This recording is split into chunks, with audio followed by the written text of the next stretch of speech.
Oh, okay. It blacked out for a second. Anyway. Yes, it does that. Anyway, so yeah, you saw the email I sent, and I have not had a chance yet to go through the guided meditation you sent me. But the next time I go to sit, I will put that to use. But just to kind of jump right into things, I guess, it's kind of gotten to a point where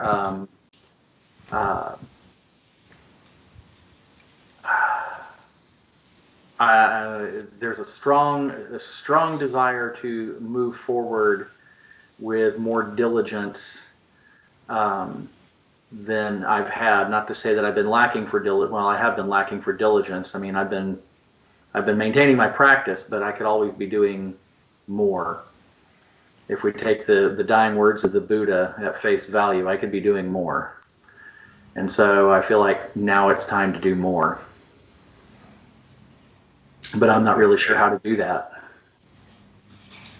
All right. Well, it's kind of interesting. The way that you're presenting the dilemma now is completely different than the way that you presented it in the email. Huh. How so? Well, you're talking about diligence now and coming for a pep talk. But the email was more of a despair, a cry for help. Well, that's where it's come from. It's I realize that, and it still is a cry for help. Right now, it's just that I guess basically I'm extending my hand, saying, "Hey, show me how to do this," because there's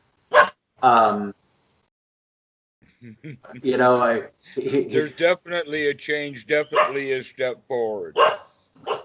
But the difference between lying prone saying "Help me, I'm dying," or dancing into the room.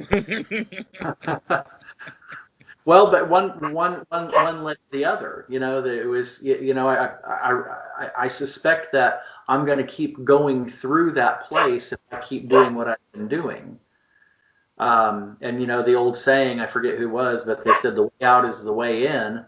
Or put it a little bit differently, the way out is through. So maybe it's time to get moving. All right. Another way of looking at it is, since there's nowhere to go, why don't you enjoy where you are? Yeah, you're right. That's been really hard to do recently, though. I mean, there have been days in the last week or two that, I remind myself, well, you could bring joy to mind.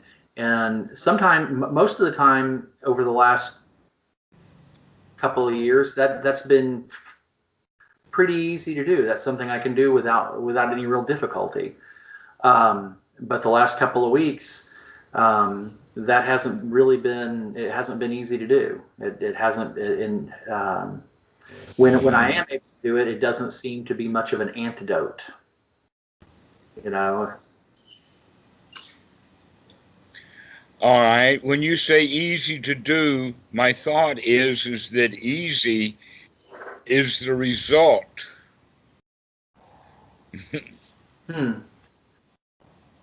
Yes, there's going to be some effort,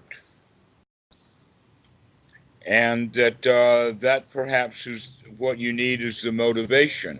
But before we talk about that, I do want to address the issues of and get started from it by introducing this with another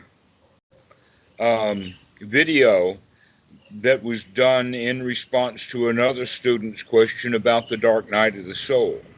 Okay. While he was asking it on an intellectual level, and I gave him an intellectual answer, yours is more of a plea for help, in the sense of, here we are, right caught in the middle of it. Right. And so the first thing, though, that can be said about it, whether it's intellectual or experiential, is that the practice of the Buddha is well known and well advertised with the following phrase, that it's good in the beginning, it's good in the middle, and it's good in the end, and there is no asterisk anywhere about mentioning the dark night of the soul. Yeah, I wondered about that. That very thing came to mind in the last couple of days. And one of the questions that I thought, and I wasn't able to find an answer, was, I mean, I have painfully limited knowledge of the suttas. I mean, I'm barely into that. But based on all of the things I've come across over the last few years from other people talking about the suttas and reading about them, I can't recall anywhere anything ever pointing at that in the suttas or the Buddha ever saying anything about it. So I would think that, if he'd said something about it, somebody would have mentioned it. Right. And in fact, as far as we know, it hasn't shown up. Let us say that the dispute about when it showed up varies between the 19th century and as recently as, say, 1960 or 70. Okay. As to when that whole idea came up, based upon a document that Ledi Sayadaw wrote called The 16 Stages of Insight, and that step number 8 in there is when the student becomes disgusted with his own materialism. Ah, so he was really talking about something else then. Yes, and that this whole idea of the dark night of the soul has been pasted into that because of the disgust, the repulsion, but it's not a state of despair. It's more like, let's use this analogy. We're digging a hole and we found something.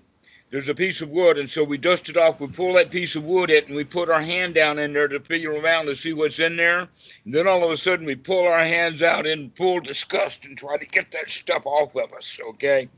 That is not a dark night of the soul. That's disgust. Right.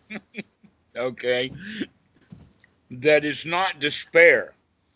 Despair is kind of the ultimate victim's position. And I say ultimate because the ultimate victim's position is when all of the blame and all of the help has disappeared, and there's no one left to blame, and there's no one left to help. Which is a little bit different than being disgusted with something, especially being disgusted with an aspect of ourselves. Right.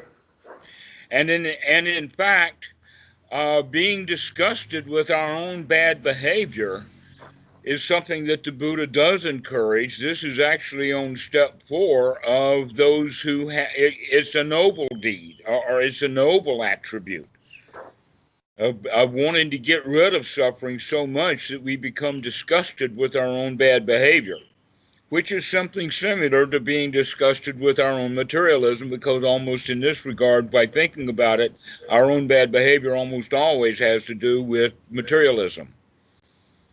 Wanting to take extra food or something ridiculous like that. And so this is different than this idea of the dark night of the soul, which is a very Christian idea. Yes. All right, and let me tell you where this comes from. It comes from the fact that the Christian church does not support this.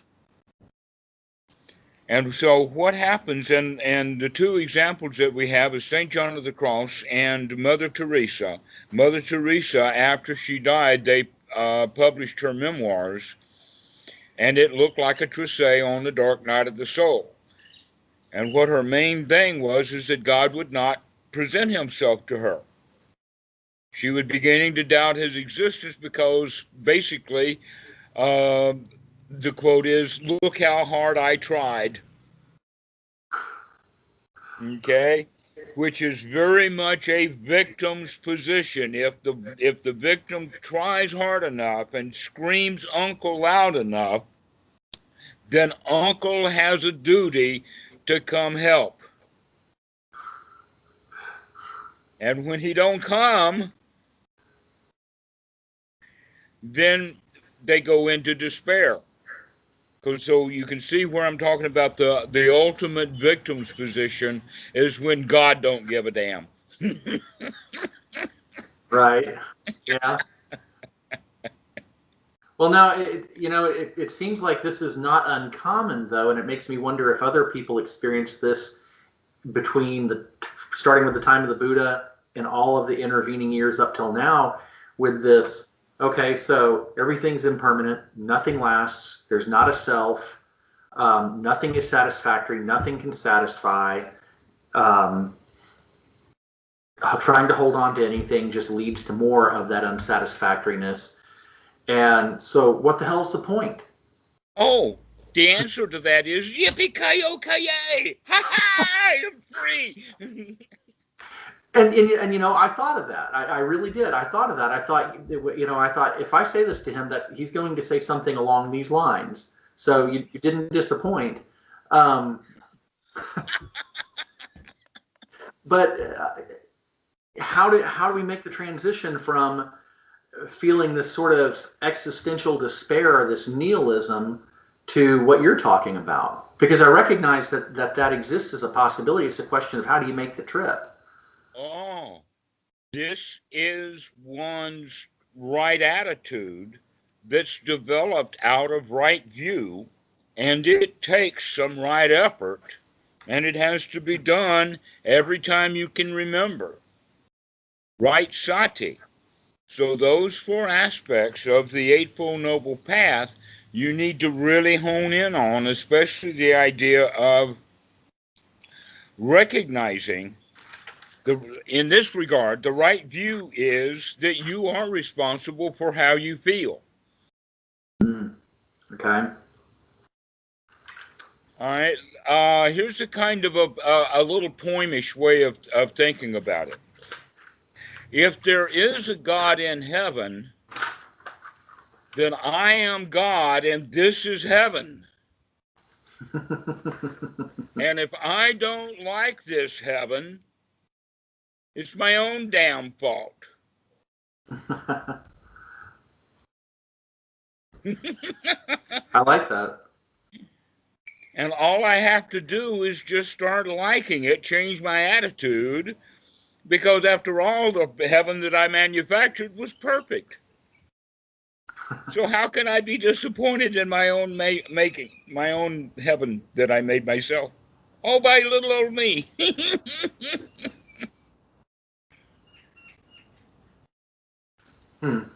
Okay. Now see the difference in the viewpoint. One is the victim's position, which is the one that everybody's going to take, regardless of whether it's despair or disgust. But the one who has the disgust is the one who's recognizing that it's he who has manufactured this stuff, and that he could have done a better job of manufacturing his own heaven. And so we want to redo, basically. We want a do-over. We want to stop feeling bad and start feeling good. Right.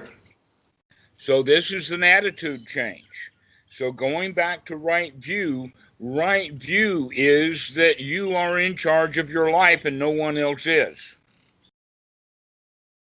You have to take responsibility for it. In fact, that's what the entire second noble truth is all about, which we've gone over.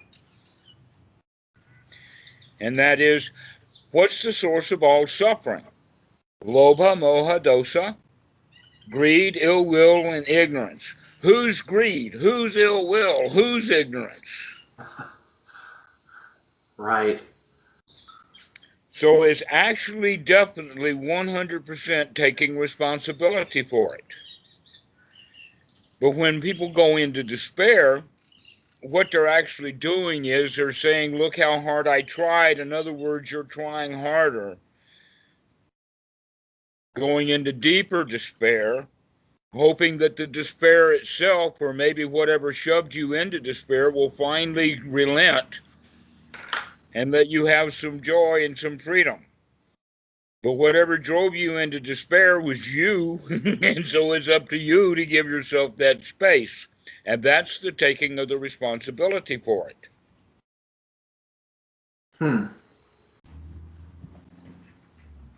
So you stay with that. If there is a God in heaven, that I am God and this is heaven.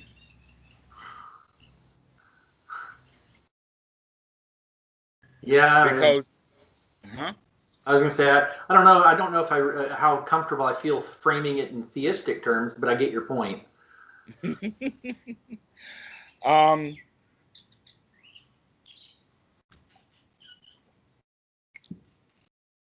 Compared to the one that the Christians worship, you are so much more powerful. Talking about Almighty, you're Almighty squared. Why? Because only you can change the way you feel. Right. Right. That's right view. That's noble right view. Taking on that responsibility. Only you can change your feelings. Okay. So having that right view, when do you want to change your feelings? Whenever you can think of it. That's Shanti. Okay? And then has to come in right effort. That's the motivation you're talking about. And the motivation is to come out of wrong view into right view, to come out of being a victim into the winner, to come out of the persecuted soul into God Almighty, from being the victim to being the lion. That's the change of attitude. And it can be summed up in, yes, we can, or yes, I can. Good old Obama. All right? We can do it. All right. That's the right effort, and it needs to be developed. And as you've heard from me before, right noble effort, right mindfulness, and right view run and circle around each other. Right view comes first. The right view that you are not suffering because of conditions other than the ones that you have made yourself.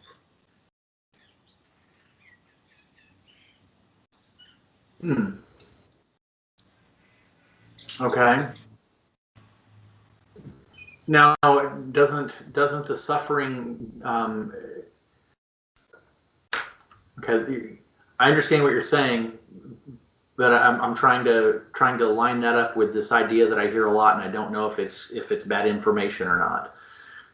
That suffering comes from craving, which comes from clinging, which comes from ignorance, and that it's all rooted in the mind, and that what we're trying to do is we're trying to rid the mind of the defilements in order to get rid of that, in order to free ourselves from suffering. Except that you just said it in a way that indicates that you're thinking about it over a long period of time. Okay. Rather than doing it right now. And not worrying about the future. This is not a plan, this is an activity. Okay. Yeah, and I guess you're right. I mean, that's how I think about it, and I wonder if that's really how it's presented, or if that's just how I've interpreted it. Well, actually, going back to the craving, that's kind of a shorthand, and the word craving is never used in ordinary language. Only Buddhism uses the word craving, and I wonder where it came from.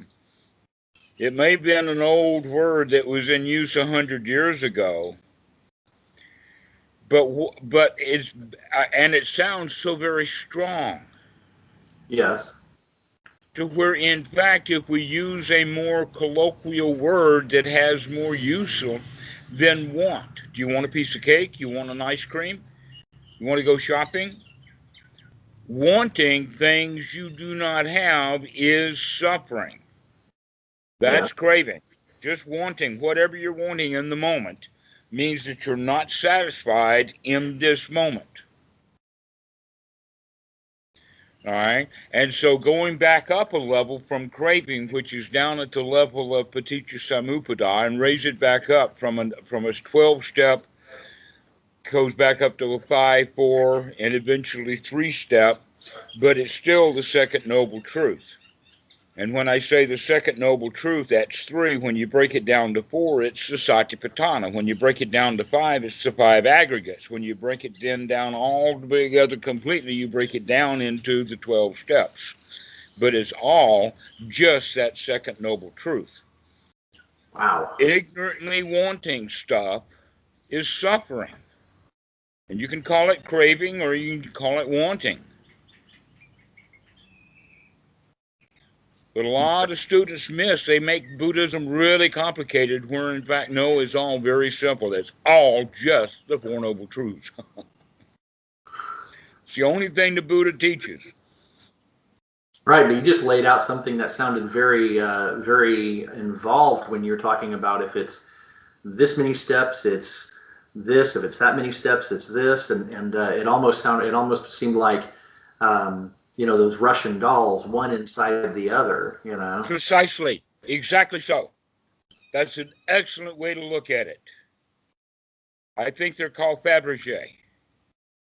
I can't remember the term, but yeah, we know what we're talking about. But yeah, okay. I'm glad you're recording it so that way I can go back over this later and listen to that a few times and try to make more sense out of it. Okay. So,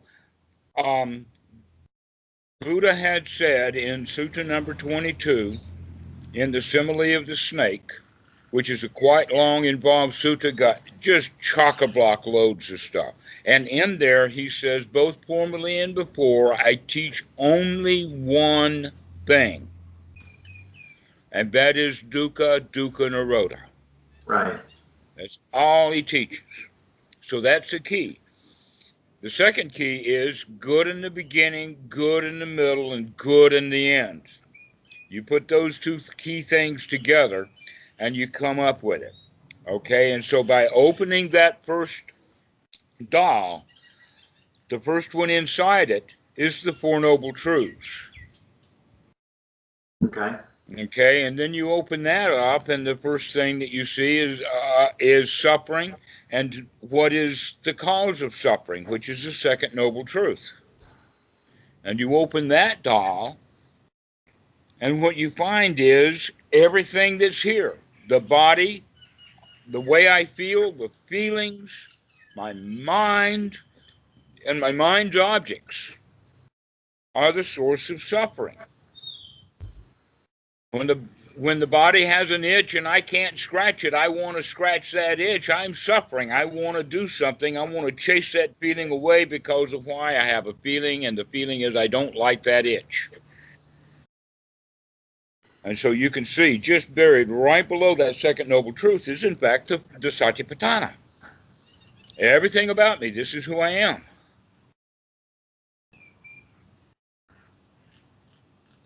Does that also include external experience as well?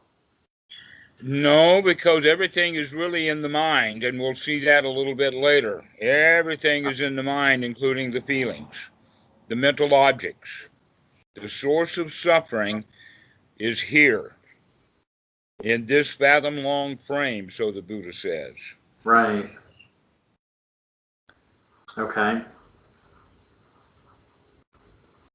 All right, and another way of looking at that is the five aggregates, which still has the first two of the body's feelings, but now we're going to divide the mind up in a way of mentality, in the sense of consciousness, perception, and sankhara. And in this kind of sankhara, it's the mental sankhara. And so we see something, we perceive it, and we perceive it through our memory system. For instance, if we name it, and we name it with a Spanish name, that's because we knew the Spanish language. But if we give it a French name, then that's because we're speaking French.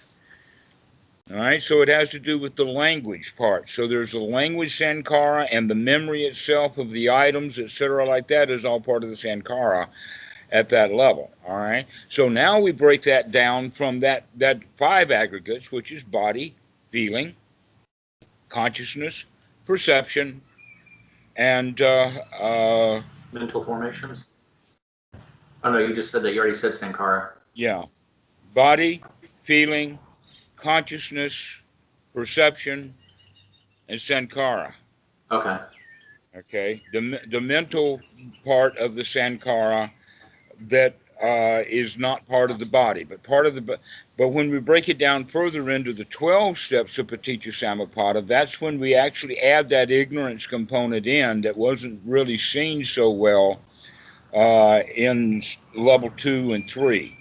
So down at level 4 of Paticca Samuppada, it starts with ignorance and it ends up with suffering, the result. And right dead center in it is the feelings. And so you can see the second noble truth built right into the teaching of Paticca Samuppada. Why? Because if the feelings are unwise, if they are ignorant feelings, then the feeling goes from I like it to I want it. Tanha, craving, bango, needs a component of ignorance. No ignorance, and it's wise, and then I just feel, and I know what I feel, and that's all there is to it. And it doesn't lead to suffering if the feelings are wise. Okay, which means then that we have to know how we feel.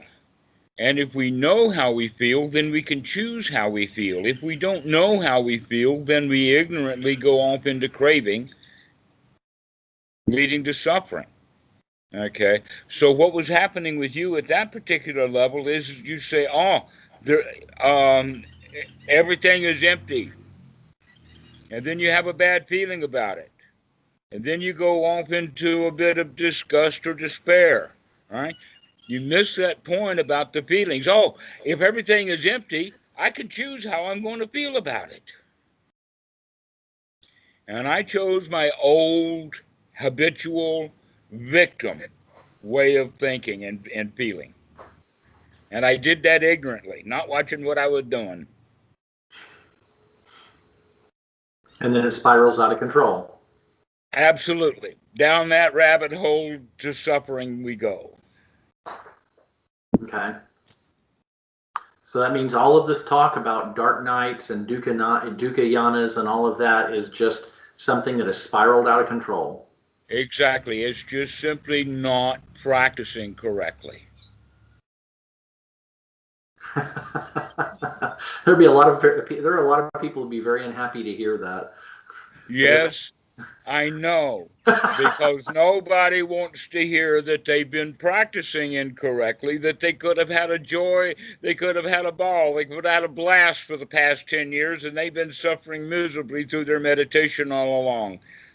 Well, and the other reason is because I think that for some people it's a badge of honor. Look what I've accomplished. Look how far I've gotten on the path. Absolutely, yes. And if you've gotten nowhere, then you're really making progress. But if you can say, look how much I've done, then you ain't got nothing. So, okay. Because the whole idea is, can you come to a state of satisfaction just for a moment, just for an instant, just for a second? Can you come to a state of relaxed satisfaction? Imagine that you were a lion and you were chasing down a gazelle, and now you've got your claws on this backside, and now you flipped the darn thing over, and now you've got your mouth on the neck, and now you've bitten down, and you can feel the last struggle of that dude as he's dead. Now is the time for that lion to take a deep, satisfying breath. He has just wrestled his bad feelings to the ground. Now that out breath is almost a roar. Okay, so that's how you have to attack the meditation. That's the effort you have to put into it. The effort of chasing that gazelle down, grabbing a hold of it, wrestling it to the ground, grabbing it by the throat, and putting it to death. And what is the gazelle? The gazelle is your bad feelings in this moment. Okay. But the lion ain't going to catch the gazelle if you can't find him. Yeah. Yeah. So we got to be there for it. We got to be on guard. We got to be that lion. Okay.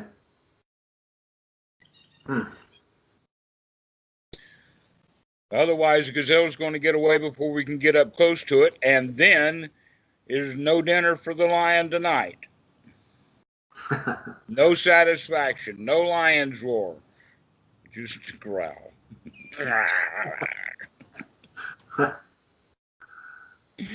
So these kind of analogies are useful to recognize that because the Buddha used this word for himself and others over and over and over again. The lion. Numbers of sutras mention the lion. What's the significance of that? Why did you choose that as opposed to something else? Well, he did choose another thing. Another one that was chosen that's actually, I think, an earlier one, as far as evolution of the Dhamma goes, is the horn, the rhino, the rhinoceros. Okay. Solitary animal. Big, powerful. Ain't nobody going to mess with that rhino. Okay, that was he did not use or picture a jackass or an elephant. He uses elephants a lot, but he uses elephants actually mostly for hindrances and use them as examples. But as far as examples for qualities of the nobles. Okay. He uses the quality of a lion, the winner, the big dude. Why? Because if you think about it from Eric Burns' position of the okay corral, I'm okay, you're not okay. If I'm not okay, then that's victim's position.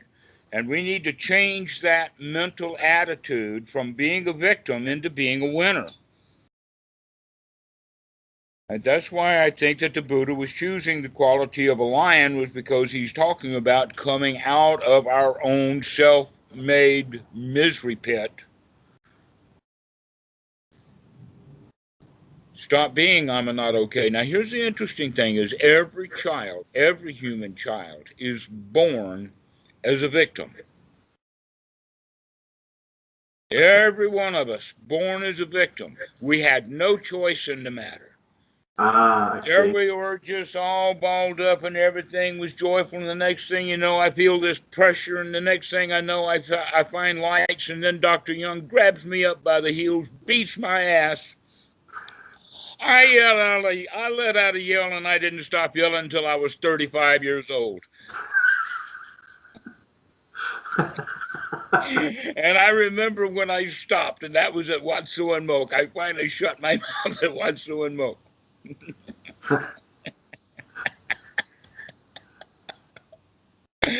And so we live our lives dependent from little childhood, not capable of managing our own hands, not being able to see and recognize things, not even knowing what to eat. All I know is I like this tit, but I don't even have a word for it yet. Right. Okay? And worst of all, I suck. Metaphorically speaking, as well as with the milk. I was about to ask. And then what happens is that now we begin to be and recognize and begin to figure things out. And one of the things we figure out is that we're little and other people are big. And they have great control over us. And they know things and we don't know. And we are stupid, we are blind, we are ignorant, and we are completely dependent upon others. And not only that, but they make sure that I stay that way.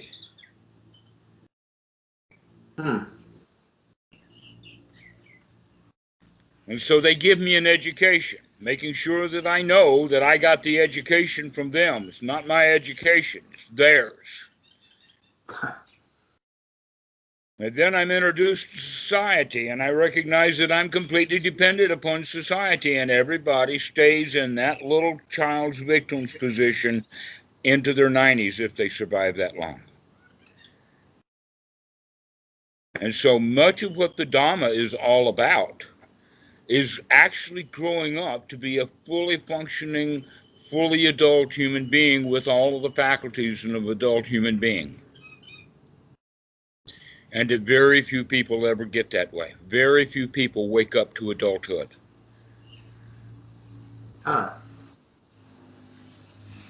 So when the Buddha got his label, the Buddha, when someone asked him a question, are you a deva or are you a this or that? And the answer was, I'm awake.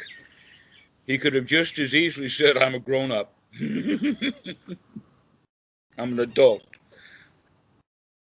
Well, you know,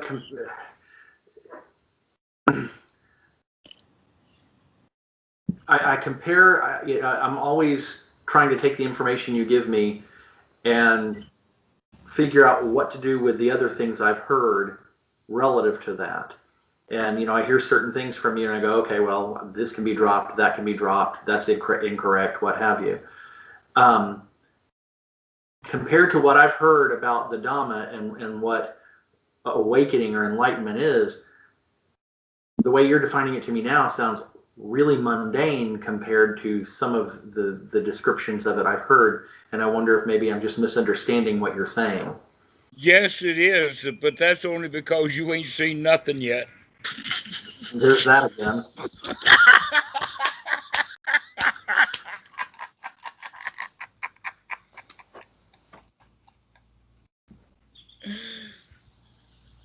Because it's free from suffering. What makes it super mundane is that it's free from suffering. It's above the world. It's above Mara. It's above it all. That's what makes it super mundane. Okay. All right. And so in this regard, being fully adult means that we're no longer suffering the way that children suffer. Okay. We suffer like a man.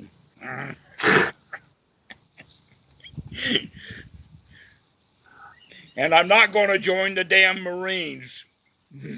Why? Because they only need a few good men and they've already got enough fools.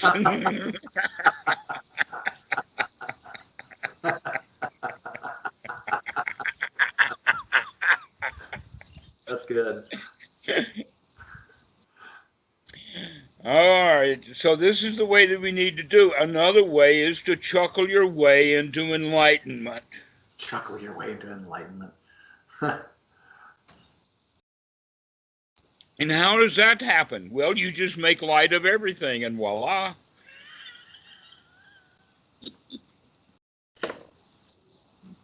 Well, after all, it's just mind over matter. And if you don't mind, it don't matter.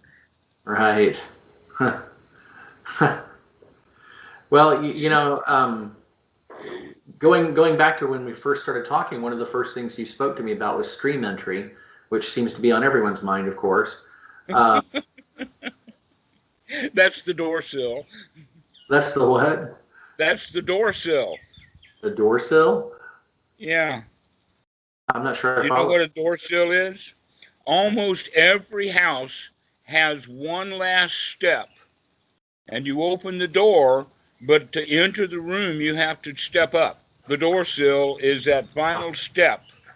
I see. Okay. Before you enter the house. And so that's it. All right. The stream entry is the door sill. Okay. No longer lost in the wilderness. You're about to enter. Well, you know, the three fetters that we, you know, that correspond to that.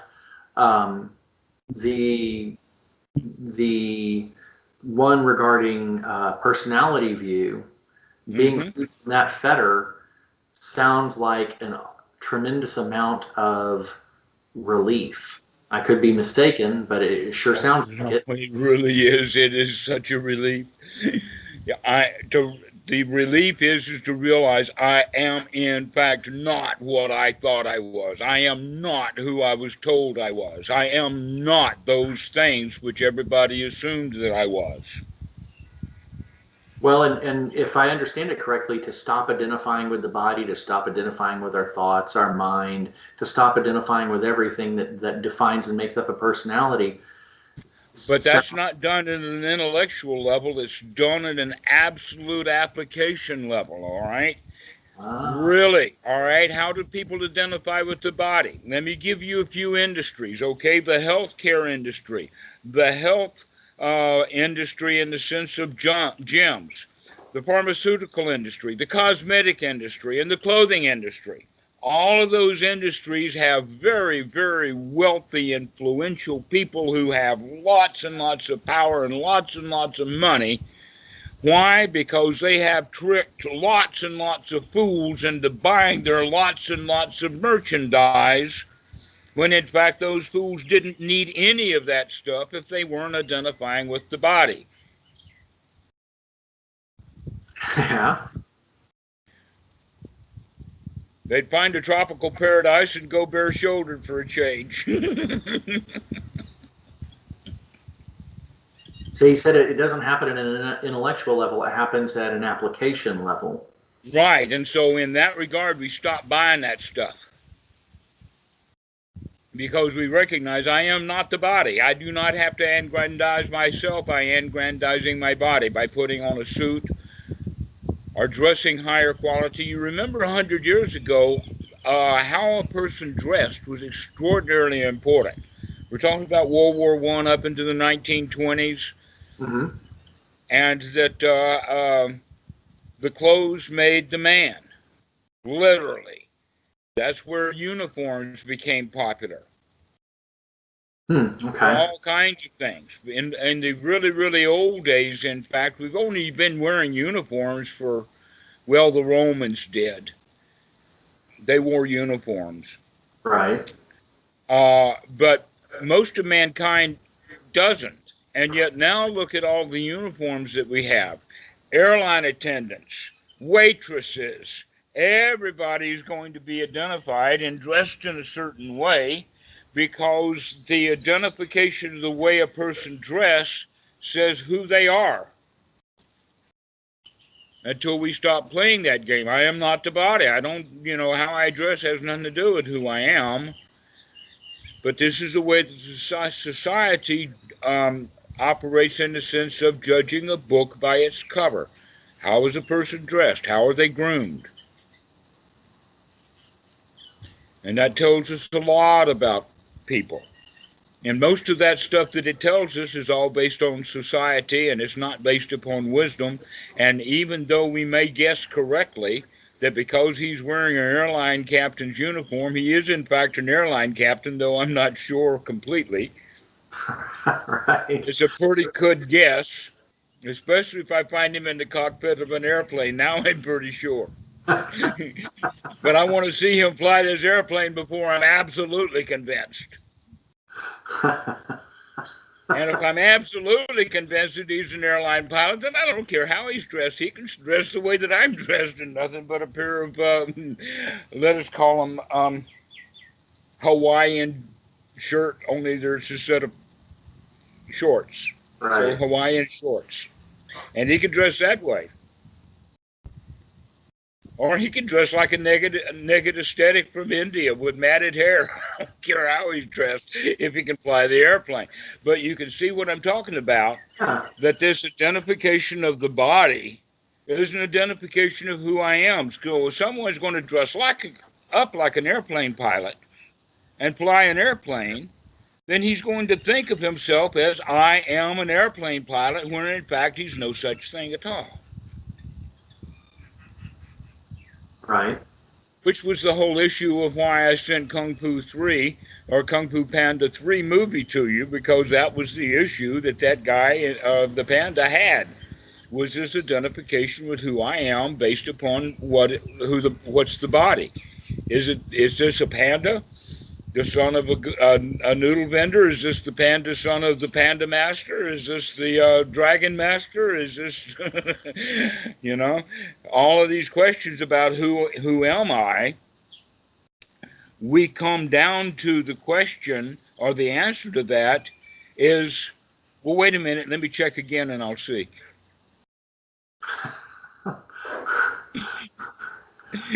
That's the answer. Is not identified with anything. I'm not sure what I am. Well, now, some of what you're talking about is heavily external, but the part that concerns me, the part that seems particularly hard not to untie, is the subtle mental stuff, and the stuff I've experienced is nonverbal. It's deep conditioning in the mind.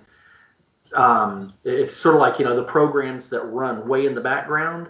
But they're always going to manifest themselves as feelings. Really?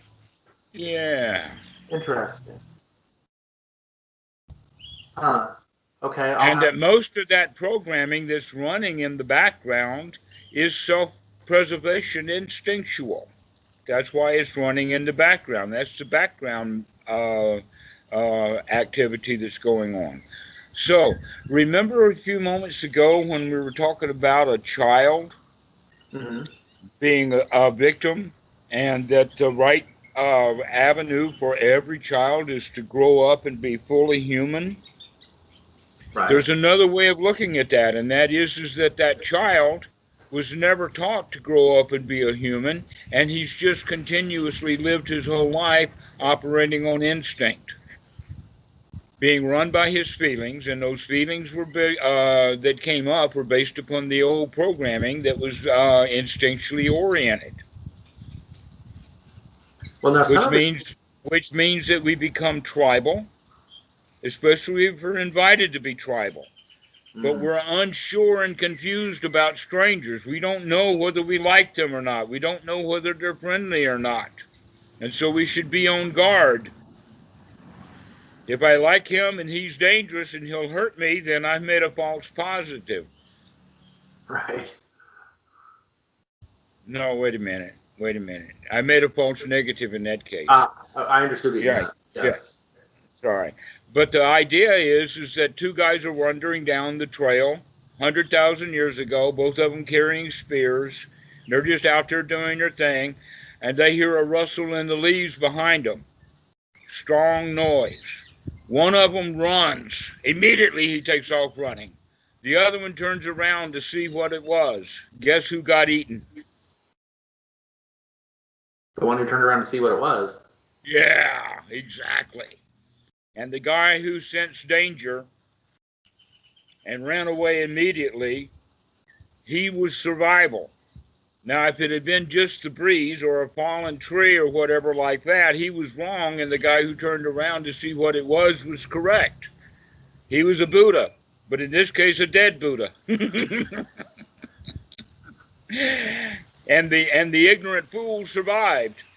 So, fast forward 100,000 years of all the Buddhas dying because we want to inspect everything, and all of the scaredy cats ran away from whatever it was. They continue. Now the whole world is populated with scaredy cats that run away from everything, and very few people are left to look at what's going on.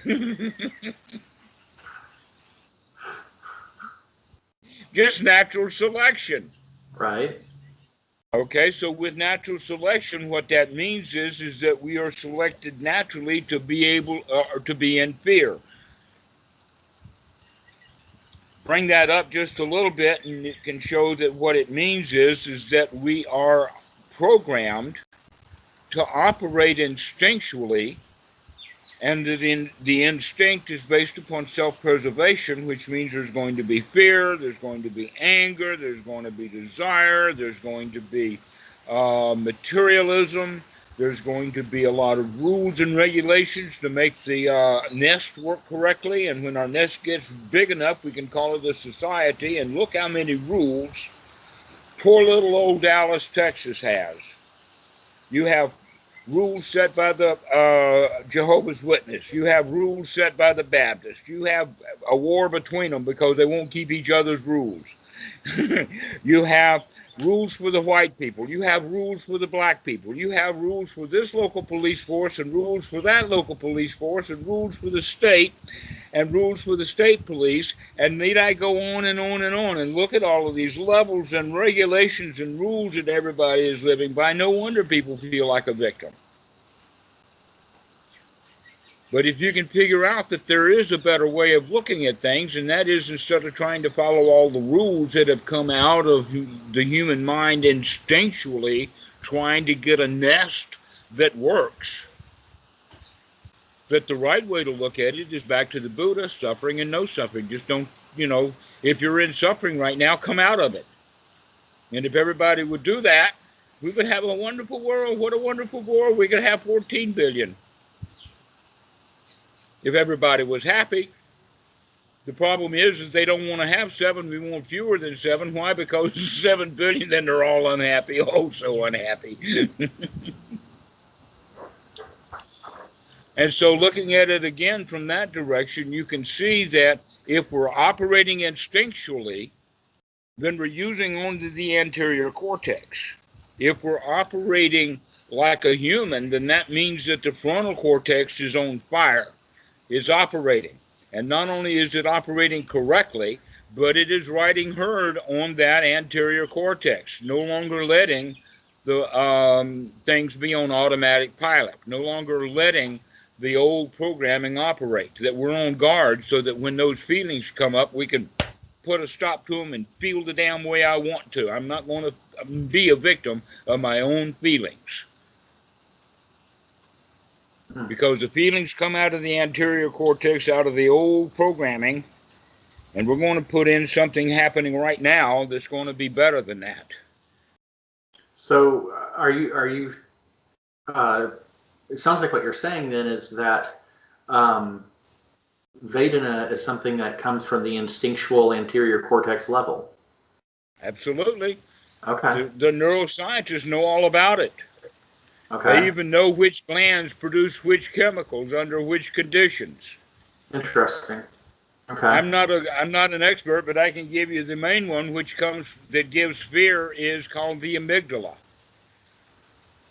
It's the one that is closest to the back of the throat on the inside. There is the cerebellum, which stores memories, but the memories that the cerebellum stored are always associated with, and in fact, their major component is a feeling that is remembered.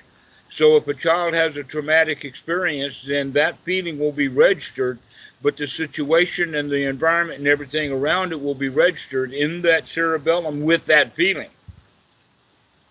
And so that child may grow up, for instance, with an anxiety disorder or perhaps an abandonment issue, because it's the way that it's stored in the cerebellum, which is the most anterior part. But that's not where language is stored. That's where feeling memories are stored. The language is stored up in the center part, up in here, in the kind of areas of the brain where it's more mammalian. But this frontal cortex, that's only humans have got that. Even the lions, the real lions, don't have it. Only those who know for sure that they're lions, they're the ones who have that frontal cortex. Now, bringing breath to consciousness means that the brain is going to operate completely differently than if we're being mindless of our breathing. Why? Because breathing is controlled in the lower anterior cortex in the rear, very close to the area of the brain where the heart is working.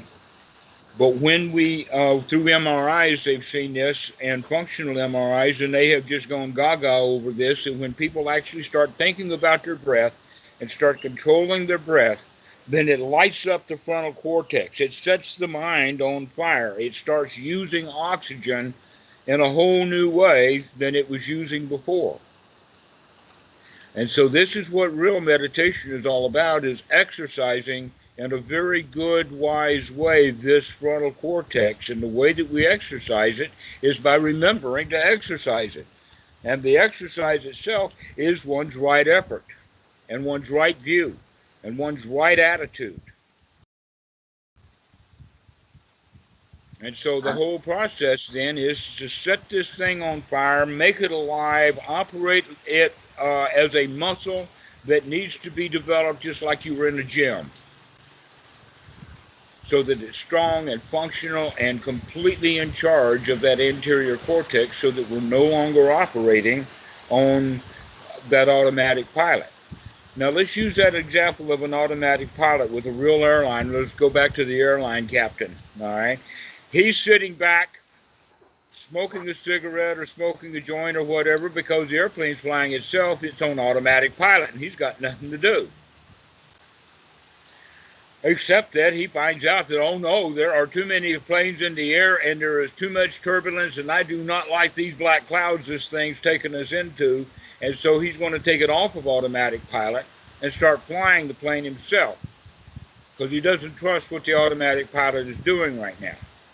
By taking it on, that means that now he's got to fly that whole aircraft. The automatic pilot's not going to do it anymore. He's going to have to do the pitch and the roll and the yaw and the power and the attitude and all of that stuff to actually fly that plane, as well as the direction. He's going to have to watch for everything. He's going to actually have to do all the work. Well, that's what meditation is about, is getting a mind strong enough and wise enough that it can actually pilot a human being's life, rather than having that human being off on automatic pilot, stumbling around, falling down, feeling miserable, and generally just taking the victim's position. And in this regard, the captain is now, while the plane is on automatic pilot, he's sitting in the back cabin getting drunk. And that's how people live their lives, living on automatic pilot, and worry about why there's so much turbulence in their life.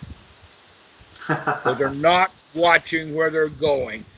They're on automatic pilot. Okay, so this is another analogy. And the one is the growing up from being a victim as a child into a full adult. Now we're looking at it in this sense of an airline pilot, but the real analogy that's the most closest is to come out of our instinctual living and come into a wise way of living that's using the human part of the brain rather than the reptilian part of the brain. And going back a step to what you're saying about lighting up the frontal cortex by using the breath, to put it at its simplest, what you're saying is needed in order to do that is to just simply put your attention on the breath and think about the breathing. And think about the breathing. Begin to regulate it. Begin to monitor it. Begin to intentionally slow it down a bit. Okay. Which we've gone through before with the long breath and the short breath. But to be honest, I have, because of my experience with students many, many years ago in retreats, that I found students getting attached to the guided meditations and kept wanting me to do the guided meditations over and over again, where in fact the guided meditation was to teach the student what to do for himself so that he can do it on his own without the guide. Once you've gone up the mountain, for instance, you should be able to go up the mountain the second time without a guide. You can go by yourself. He's guided you one time, you know where you're going now. Yeah, that's. Okay. I thought that was the point of a guided meditation. I didn't think it was something that was meant to be a crutch.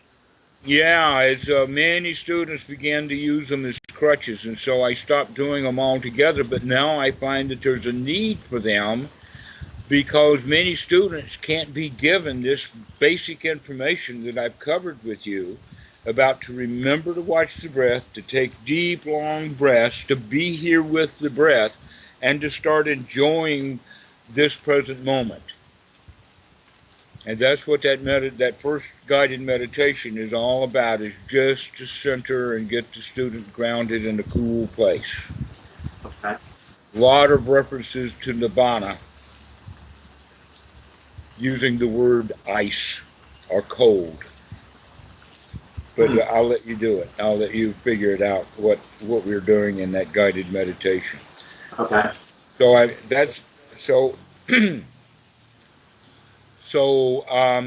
In fact, I think I'm going to be doing some more guided meditations, because this first guided meditation is just bare step one.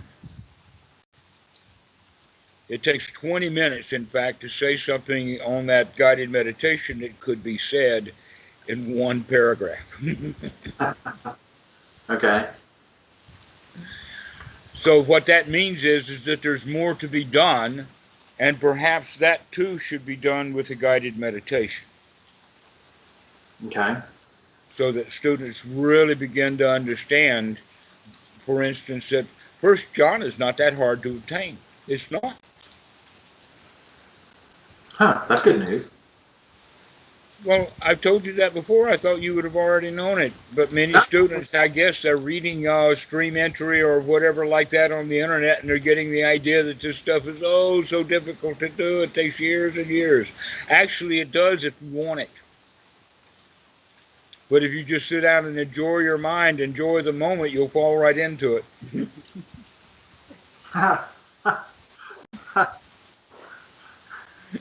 Hidden in plain sight. It is. It really is. The Dhamma is hidden right in plain sight. And the job of the teacher is to say, students, open your eyes and look at this moment. Look at the paradise that we live in. Look at the heaven that you have created, Mr. God. Aren't you satisfied and pleased with your work?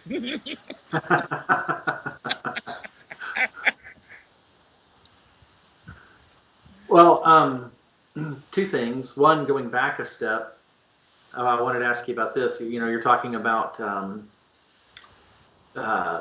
lot of this identification that one of the personality view operating at the instinctual level.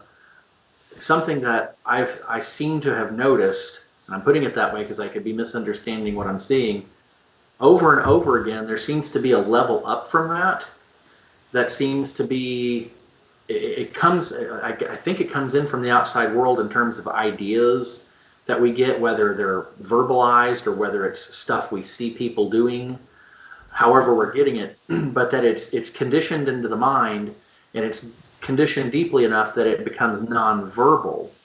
And it's these ideas about who and what I am, how I think of myself, how I'm supposed to behave. When I notice this stuff, I'm not noticing it happening in words. It's more mental impressions. But the thing is that stuff seems to be very deeply embedded, and I'm wondering, how do we break the identification with that stuff? How do we eventually break that level? The first thing is to see it arising as feelings. See it arising as feelings. Okay. Okay, because all of that stuff that you're talking about, that deeply buried stuff, is only going to arise in the form of suffering or in the form of feelings. And that when the feelings are ignorant, they will lead to suffering. Okay, that's the basic one. You're talking about basic instinctual programming that is, let us call it pre-verbal. Yes. All right.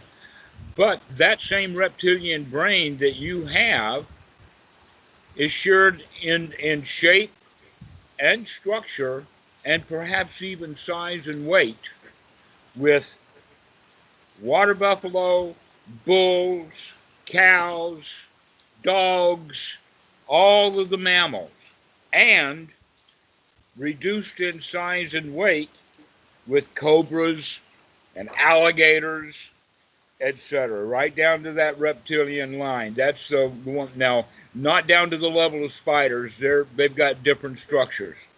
Right. But starting at the level of with birds, and in fact, the thing that they're finding out is that the size of the brain has nothing to do with the processing. That birds are often capable of outdoing certain games and tests in research centers, and the birds can do it better than the monkeys can.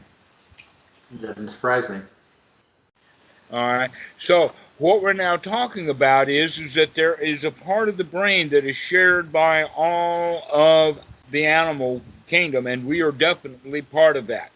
We are animals. There is no other way to look at it. Sure. And that we all share this same kind of brain, and we also recognize that the human beings are the only ones who have the level of sophisticated language that we do. Right. But that right back down to the alligators, they can still communicate with each other. They still have a language. But it's not a verbal language. But language goes right through. The dogs have a language. And in fact, the language that dogs have is very instinctual. Yes. That all the dogs all over the world, unlike humans, you know, how many different human languages are? I don't know, a couple thousand maybe, and that's definitely a degradation from maybe tens of thousands that were there 300 years ago. How many dog languages are there in the world? One or two.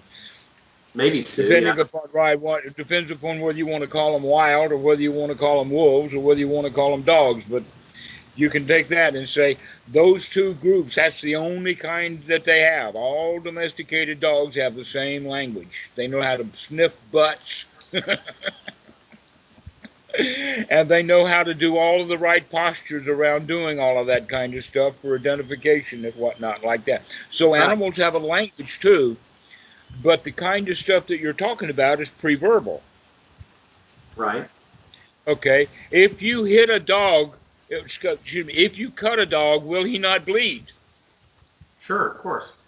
If you hit a dog, will he not hurt? Of course. Right. So this is the same stuff. The stuff that you're talking about, how deeply buried is, it's that deep, right into your genes, right into your very nature. It's instinct. That's how deep it is. But what do dogs do that we do with that basic language system? They feel. They like things, they don't like things, they're afraid of things, they're confused about things. They have the same basic feelings that we do. Right. Look at your dogs. You've got a bunch of them. Watch them. They're your teachers. I've been watching dogs my whole life, so I understand everything you're telling me. Exactly so. All right, except for one thing, and that is they don't have a frontal cortex and you do. Right. So that means that you have a capability of waking up to how you feel, where they are bound to follow their instincts. Okay. But you are not. And in fact, in some of your instinctual behavior has already been modified because the society requires some of it.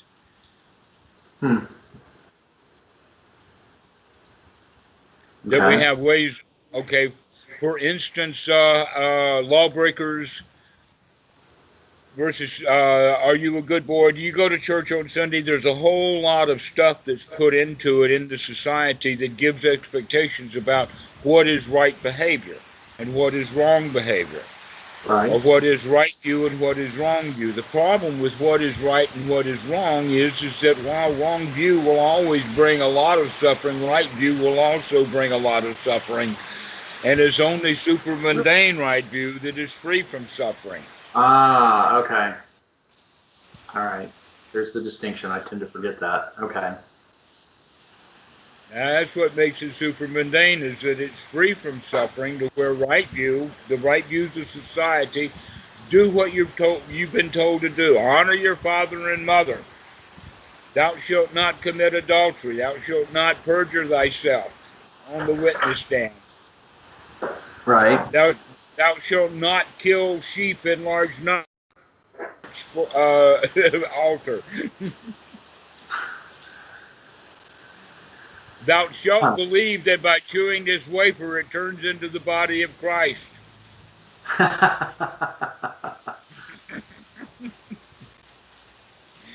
Okay, so that's all of society's rules, and you can see all of society's rules, they don't prevent suffering. It's only when we take a noble view. And so that means that we've got something new to do with the frontal cortex. But that the frontal cortex of the human being is fairly capable of doing this. It just needs to be exercised. Right noble view, right noble attitude, right noble effort, all stuck together with right noble reminding, remembering to keep doing this. Sati, mindfulness, stay on it. Come back, come back, come back, come back to this present moment. And that's going to take, once you remember to do that, every student is going to have a little bit of resistance to it. Really? Yes. Many of us, when we recognize the mind has wandered away from the breath, yeah, but I like what I'm thinking about right now. Meditation master, get out of here. I'm going to enjoy myself for a moment. The only problem is that this was a moment you had previously decided that you were going to use for mental development, and now you're wasting your time. And so a few minutes later, now you're going to kick yourself in the butt for not doing what you said you were going to do in the first place. I don't know. I've gotten to a point where I find thinking to be kind of tedious and cumbersome. That's the way of looking at it. You're right. Why? Because you're putting in often enough right effort to, and that's also one's right view, is to see that this stuff is tedious. To get lost in thought is tedious, and it's not liberating. No, and then it's not joy building. It's suffering. And when I say that, I'm not talking, you can see it. That's what we. So that's going to be the spring, the wellspring of your effort. Is this new right view that you've just expressed? That it's better to be free from thought than it is to be stuck in this morass. Yeah, and when I say that, I'm not just talking about on the cushion. I mean off the cushion too. I mean just in general, across the board. It's absolutely. So you want to then start maintaining the practice. Well, that means I'm going to remember as often as I can to stop thinking about whatever I was thinking about, and I'm going to come in and I'm going to enjoy this moment instead. Yeah, papancha is a pain in the ass. Pardon? I said what? Papancha is a pain in the ass. Papancha, that I don't know. Proliferation. Oh, yes, it is. And that's one's right view. That is a noble right view, is to recognize that the mind is better off being free from all the stuff that it was wrapped up in before. And so now we can wisely start to investigate. What needs to be investigated? This present moment. What is this? This is something new. Surely there's some dukkha around here someplace. I mean, with all of this heavy rain we've got in the moment, there's got to be something that's suffering.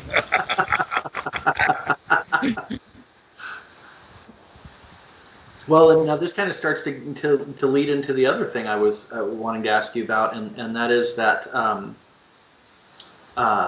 two things. First of all, and I know the answer to this, I guess I'm just looking for confirmation, but by practicing the way you're talking about practicing, do we eventually get to a point where we change the brain, we change the mind, reprogram it, and this becomes the way it operates as a default? The answer to that is yes and no, or po. And it has mostly to do with the way that you are asking the question. Well, I probably phrased it badly. So let us phrase it this way by saying, well, basically what happens is that things are alive and they die, including brain cells. Okay. All right. And that in the old days, now you got it. Okay. The old days, the psychologists thought that the brain was developed by the age of 5 or 6 and that it was kind of set and it didn't do any more brain growth. Now they find out, oh, no, that's not true at all. You have brain cells in there killing each other, literally.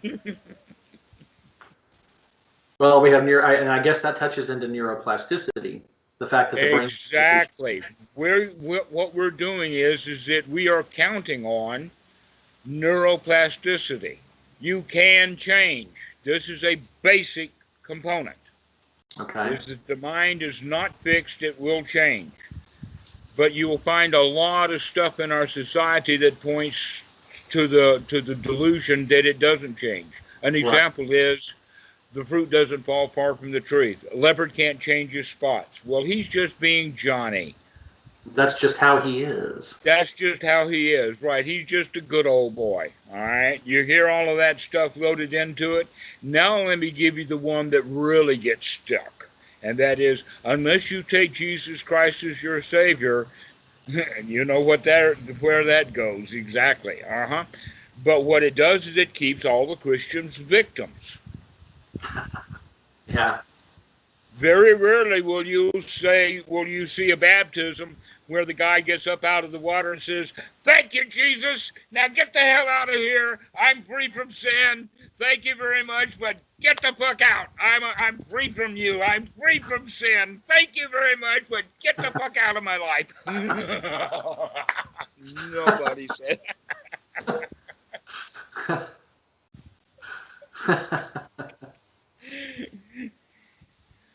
Nobody says that.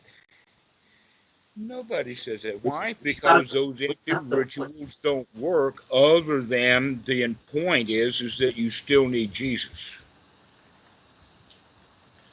You can't do it by yourself. That's what makes the Buddha's teaching so unique, is because it gives all of the power and the ability to the individual student to clean out his own suffering and to start enjoying the heaven that he has created. You don't need Jesus to create a heaven for you.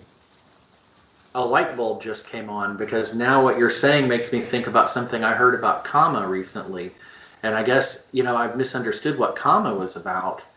I'm getting the impression now that karma really is about nothing more than,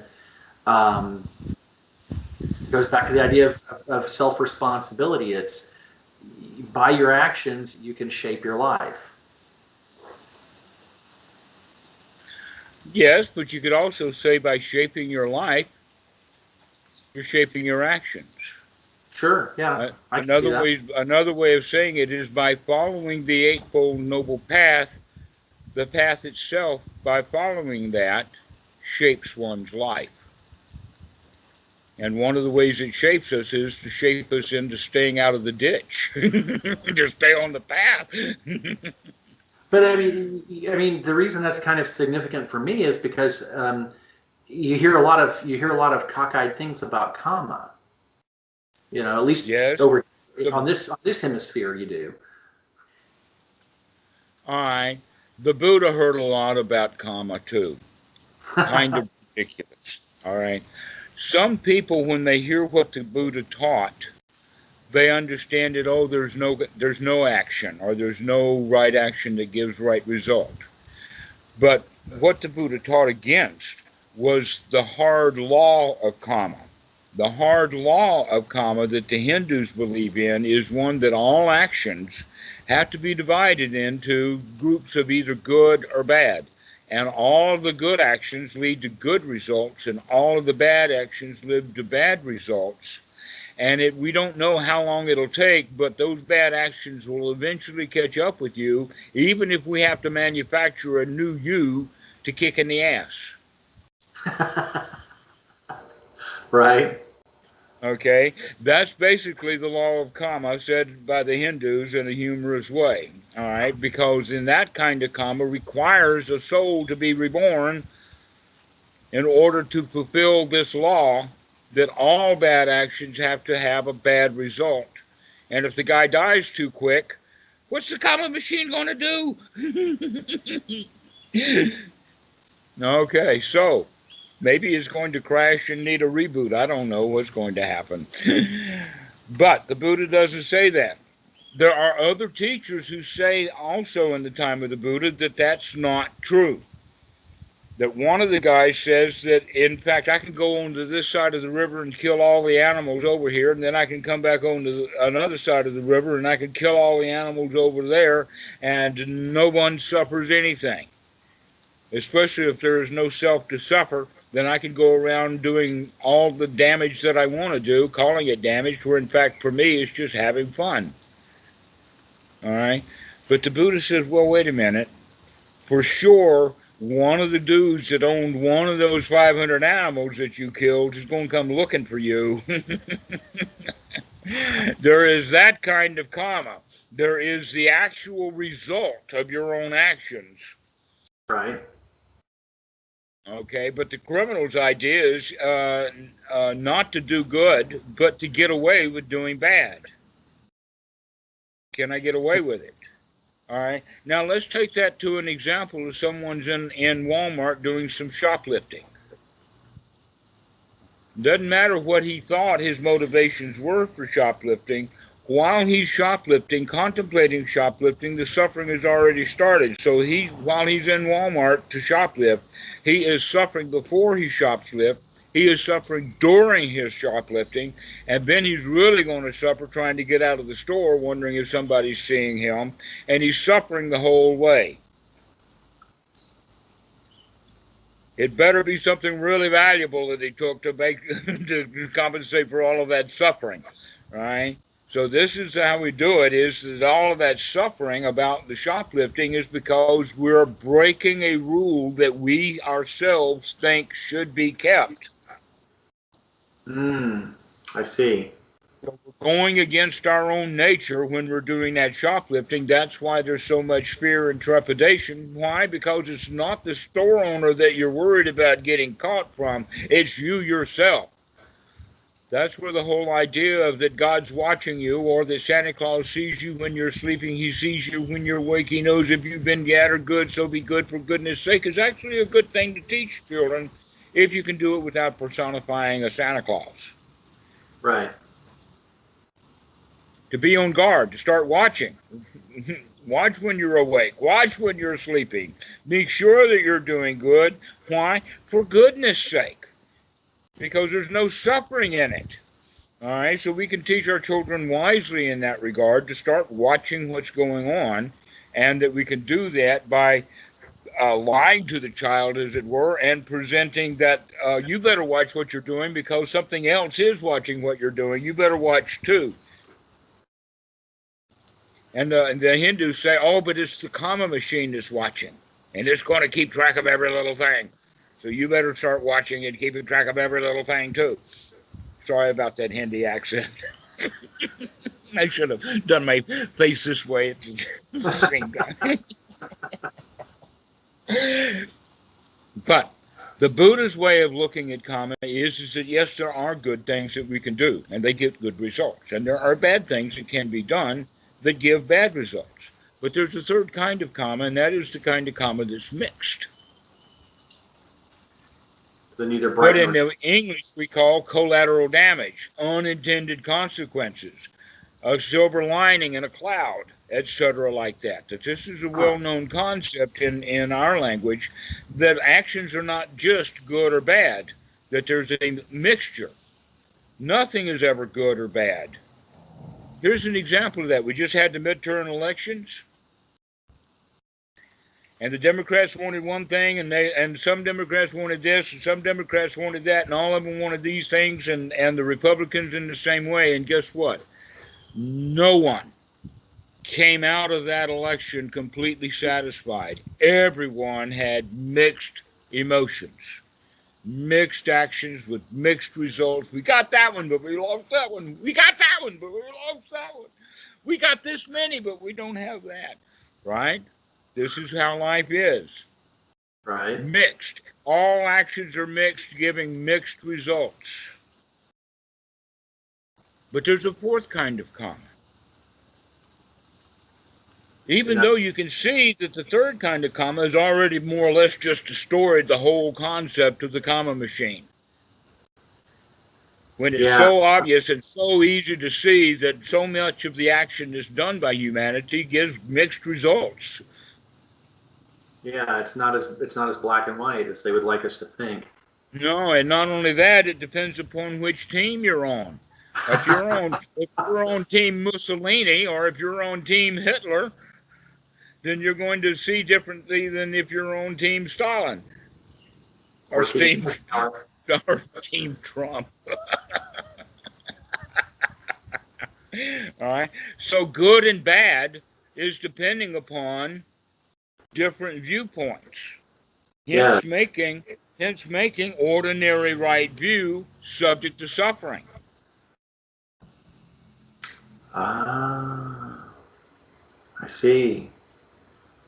So supramundane right view is able to recognize to get out of those views. Don't identify with anything. Don't identify with the body, but don't identify with flags or icons or organizations.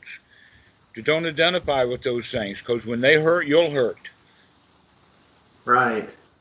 One of the ways of getting out of suffering is by not identifying with things that are subject to suffering, like Republicans Or or Democrats or Jehovah's Witness yep. or Southern Baptist Or Mormons. or Mormons or Stalinists. It doesn't matter what ist you Yeah. use, you're going to suffer. And so it's better to identify. The best thing to identify I can think of is with humans. But I'm not sure because they don't meet my standard. I say that even that sounds a little dodgy.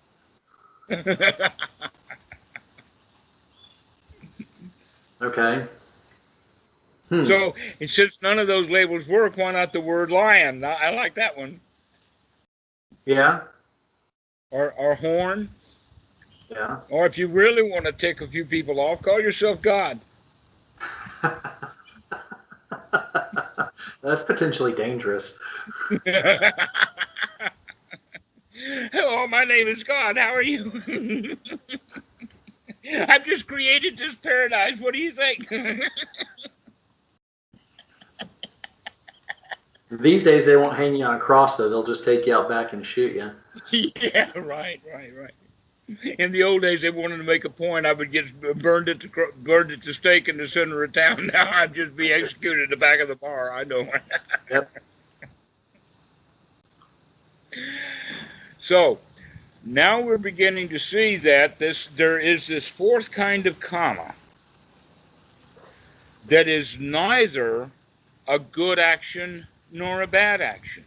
For one thing, we know it's not going to be a bad action because we're already motivated and on guard to be free from suffering. Therefore, our actions are not intentionally going to be creating suffering. Can you get that?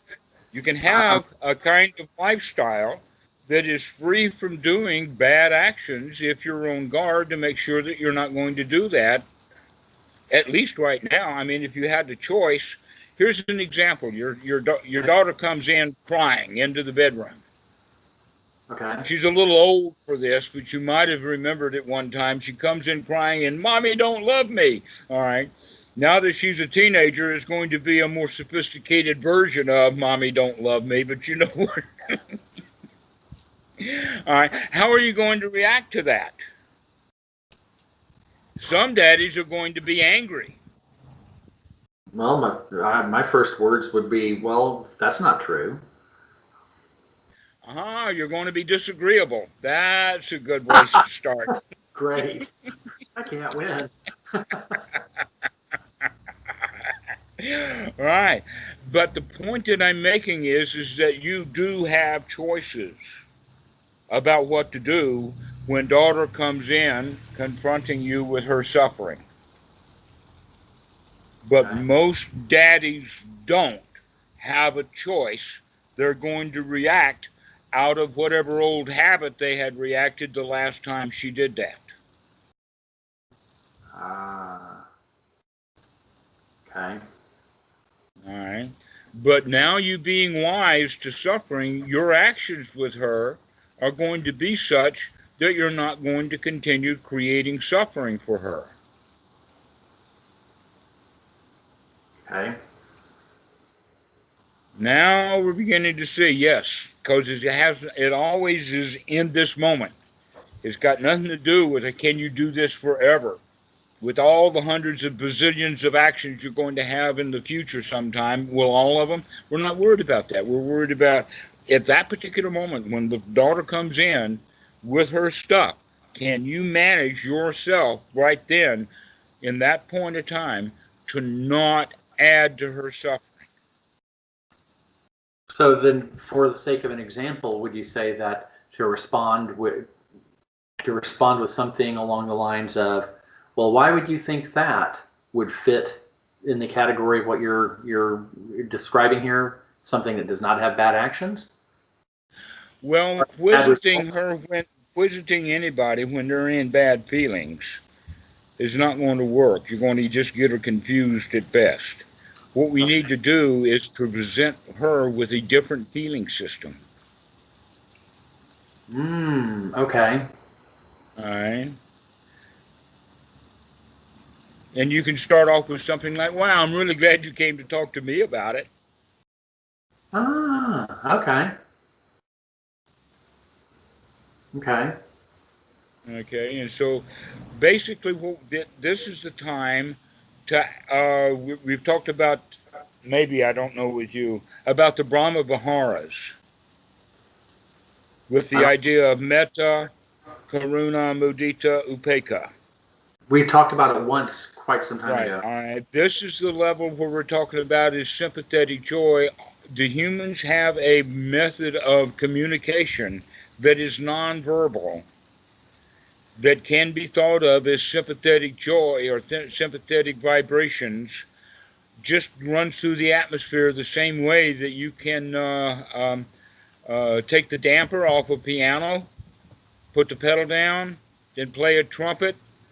You play the note A, and then you listen, and the piano, all the A's will be sounding in resonance. Or you can Right. take a violin and put it in the room properly tuned, and then you play the trumpet, and then you stop playing the trumpet, and you can hear the A resonating in the violin. That Right. A went right through the room, sound waves. You're a musician, you know what I'm talking about. Okay. Humans do this with feelings. We resonate feelings and we communicate with feelings mostly subconsciously, but non-verbally. So if someone is angry, their intention is to get you to be angry, and they do that with non-verbal communications and tone of voice to convey. And one of the ways that we try to work with that conveyance of information is through exaggeration, grandiosity. I am so sick and tired of that bank. Well, you don't really have the feelings of sick and tired. You're just saying that to make sure that I know how bad you feel. They have fucked with my account 20 times this year. No, it was probably 2. But you said 20 because you want to make sure how somebody feels. Okay, the same thing is done with grief, sadness, and joy. And so what you could do is when your daughter comes in with her sadness or her grief or her anger, you can meet that with joy and start her vibrating on your level rather than vibrating on the level that she's on. But in that case, who's the lion here?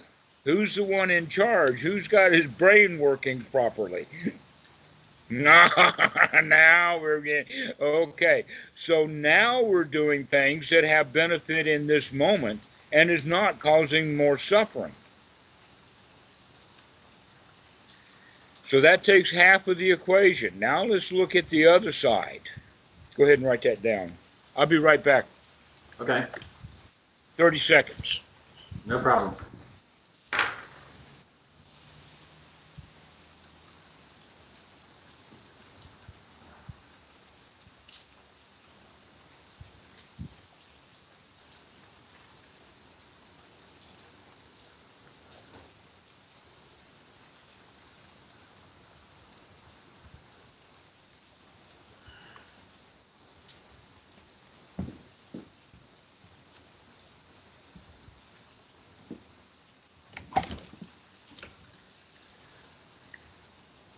right, so the other side of that fourth kind of karma is action that is not bright, action that is not good. Okay. All right, now what we mean by that is action that is not bright are actions that give neither bright, how to say it, let me start again. Action that is neither bright nor dark, that gives results that are neither bright nor dark. Now, the example of that would be a Christian who donates money to the church because he thinks that it'll help him get into heaven. Another example can be the same good, in fact. A member of the Republican Party donates to his favorite candidate in hopes that the candidate wins the election. Okay? A third example. A Buddhist old woman standing on the side of the road at 7 in the morning waiting for the monk to come so she can put something in his bowl. Mm-hmm. A fourth example. A huge truck loaded down with, let us say, cement to be poured. And that the truck was ordered by one of the members of the board of the church. That he is, in fact, paying for the new church building. All right? He's doing a good thing, right? Building a church. It could be a Buddhist church. It could be a Mormon. It can even be a mosque, but it's got to be a gun-free mosque. But I digress. Okay. In any case, the idea, especially from the old woman standing on the road waiting for the monk so she can put a spoonful of rice into his bowl, is doing that called merit making. And in fact, the Thai word is tam bun. The word bun is exactly the same way that we use it in the English language and the way that the French have bon voyage. Right. A windfall, a boon. Something good happened out of the kind of unexpected. Okay, so tam bun, tam means to do. So she's doing good by saibat, by putting into the bowl. In all of these cases that I've given, we've given examples of people who are doing things with the expectation of getting some good result somewhere in the future. Here's another clear example of that. The young man goes to work at McDonald's, and he works all week or month or whatever, expecting a paycheck on a particular date. Mm-hmm. All right, he's doing a good thing and his family like it. He's working for McDonald's, and he expects a good result, the paycheck. Right. But let us say that from the time that he starts work until the time that the paycheck was 2 weeks' time, and in that time, that particular franchise was sold, and he didn't get paid. Right. Why? Because the new owner won't pay him because he didn't hire him, and the old owner doesn't want to pay him because he didn't own the store anymore. What's the guy going to do to get his money? He worked all that time. The answer is nobody owes him anything. That was his expectation. Now, he's got a lot of evidence that it does work, that many times many countries have laws saying that if a man works, then he's got to be paid for it. In some certain southern states, they even have a name for it called a worker's lien. Okay. That if you take your television down to have it repaired, you don't own it until you pay the worker's lien. Okay. Okay. So this is the whole idea behind that, because the government makes such laws because they know that the law of karma is not going to come do it for them. And so we have man-made laws to try to back up what we would hope to be natural laws, where in fact they're nothing but just magical thinking. Okay. Magical thinking is that if I do good, I will always get a good result, and that is so well understood and known that I can even guess what the reward's going to be and when it's going to come. And all of this is magical thinking. So Okay. when someone is really on the path, they recognize that any actions that they do should have an immediate result right now, because we cannot count on the future. We don't know what the future is going to be. We don't rely upon the future. We rely upon our actions to do what needs to be done now. Okay. And so therefore we're not looking for good results. In other words, I can build a temple without expecting that I'm going to get a place in heaven because I built a temple. I can build a temple because I think that we need one. So if I'm understanding you, then karma that is neither bright nor dark has nothing to do with the result of the action. It has to do with dropping the expectation around the expectation of a result around the action. Exactly, which is the freedom. Because if I have expectations of that karma coming true, then I'm holding it, and by holding it, I'm limiting my freedom. I'm carrying around an expectation that is going to lead to bad results eventually, because I did not get what I expected out of it. Okay, well, now I finally understand that. I've always been puzzled by that since the first time you mentioned it. Now I finally get it. So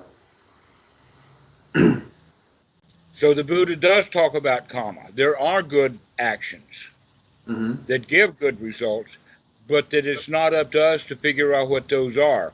But we can see it if it's immediate result, in the sense that I'm hungry and I eat, and therefore I feel good after I've eaten. So I did a good thing, I ate, and I feel good. That's the result.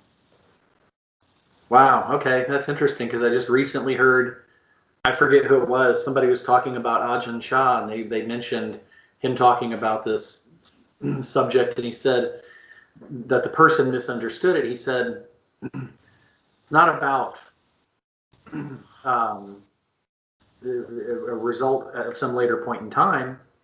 He said, if I do something good, I've always felt good immediately about what I've done. That's the good result. So, okay. Well, Ajahn Chah was a student of Bhikkhu Buddhadasa. He's just a fellow student of mine. A senior student. A very, very senior student. Yeah. Okay. But he's teaching the right thing, exactly right. It's the immediate result. And that's why we want to practice generosity, is because we get immediate results by practicing generosity. In fact, I'm working with Willie on that very issue. You might want to look at some of Willie's recent videos on YouTube. Okay. All right. He's kind of in a unique situation of living in Manhattan and being around a lot of homeless people that are treated like trash by the New Yorkers. I've heard. And so he is getting $10 a week out and giving $1 to each to 10 homeless people on a regular basis. I think one time he just recently told me he gave actually $10 to one guy. So that's really showing that Willie's attention for practicing generosity is coming up. I invite you to look at that. But that's the whole point, is that we learn to get the benefit of our generosity right now. We plan it correctly.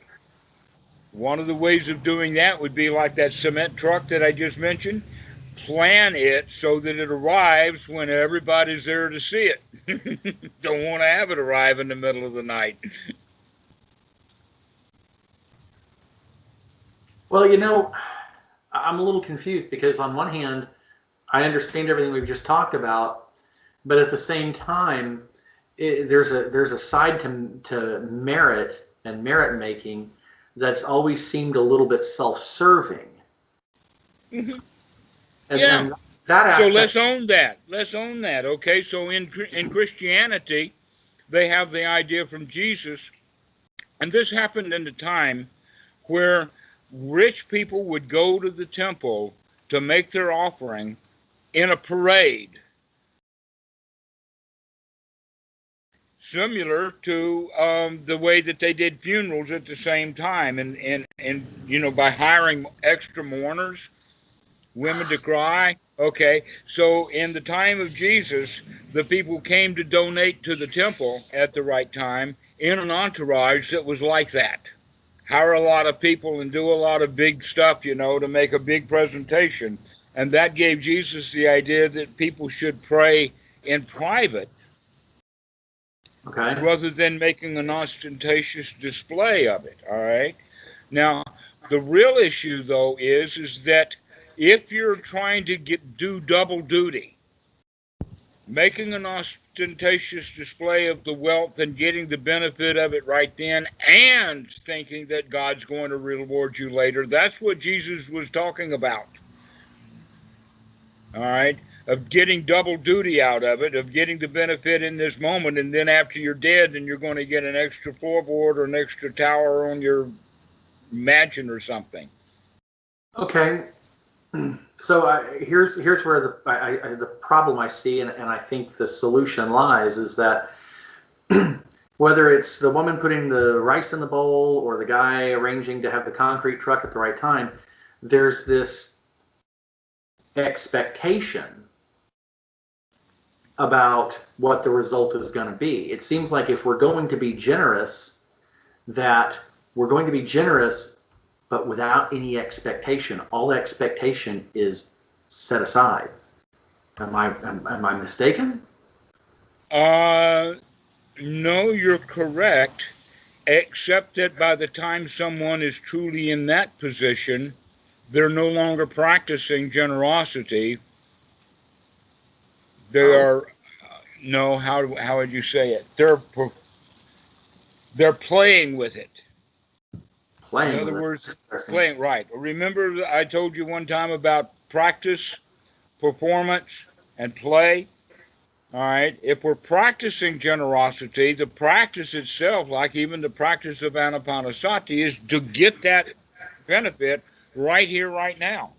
So when we're practicing generosity, we're actually practicing it to feel good right here, right now. Mm-hmm.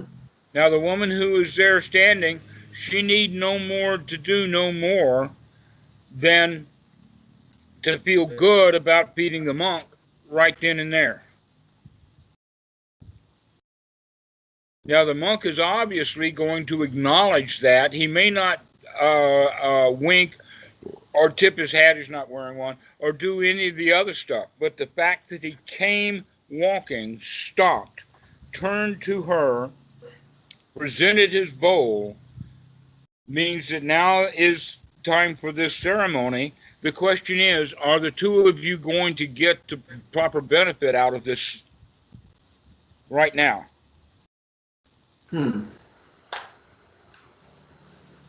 Or is the woman going to be doing it out of expectations for the future? Well, I was even thinking about the expectation for right now. I mean... Yeah, okay. So let's have those expectations for right now, and with wisdom, we can bring them up. We're looking for that serotonin. We're looking for that joy, the mutual benefit. Let me give you another example to try to give you a reverse. Imagine that it's Christmas time and Grandma comes over to her daughter's house with little Johnny, and Grandma gives little Johnny a package as a present, and he opens it right then and there, a pair of socks. Okay. And so he kind of turns dejected and starts to leave the room, and Mom says, "Johnny, tell Granny thank you for the socks." "Thank you, Granny." And no one gets the benefit. Because Granny is only performing a ritual. She's only doing this, giving Johnny a gift out of obligation. It's Christmas time and he's got to have a gift.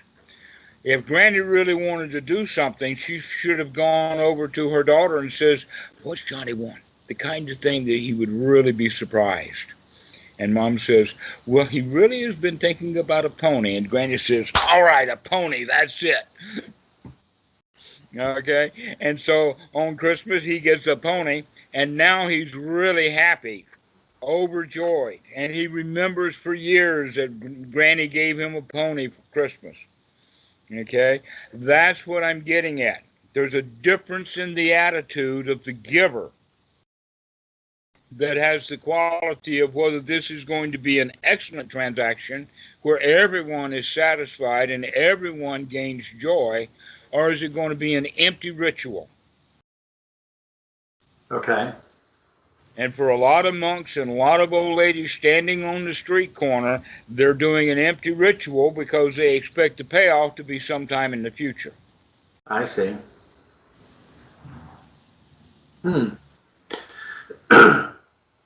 Well, what I'm wondering about is the idea of doing something for someone else, dropping the expectation. It's not an empty ritual, but it's done without any regard for me. For instance, there are times where somebody who is, whether or not they're homeless, they're someone who's on the street, whatever their circumstances are, and they ask for money, and I give it to them. And I decided some time back I was going to give it to, when I did that, I would do it without any expectation, because I don't know what they're going to do with the money. And I don't know whether or not they really need it, or if, I don't know what their motivation is. So the best thing I felt like to do was to just give them the money, help someone out, but without any expectation or desire. They probably need it more than I do, so let them have it. But setting aside the expectation. I will give you a letter grade of a B on that one. Okay. That's excellent.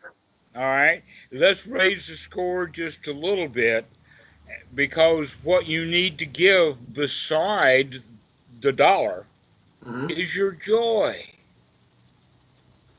Okay. All right. And so you always want to make sure that you get the person's attention with the money, so that they'll look at you and then smile and have a little bit of a conversation with them. Hi, how you doing? I hope you have a good day. And then you give them the dollar or whatever like that. And actually what you're intending to do is give them a hit of joy.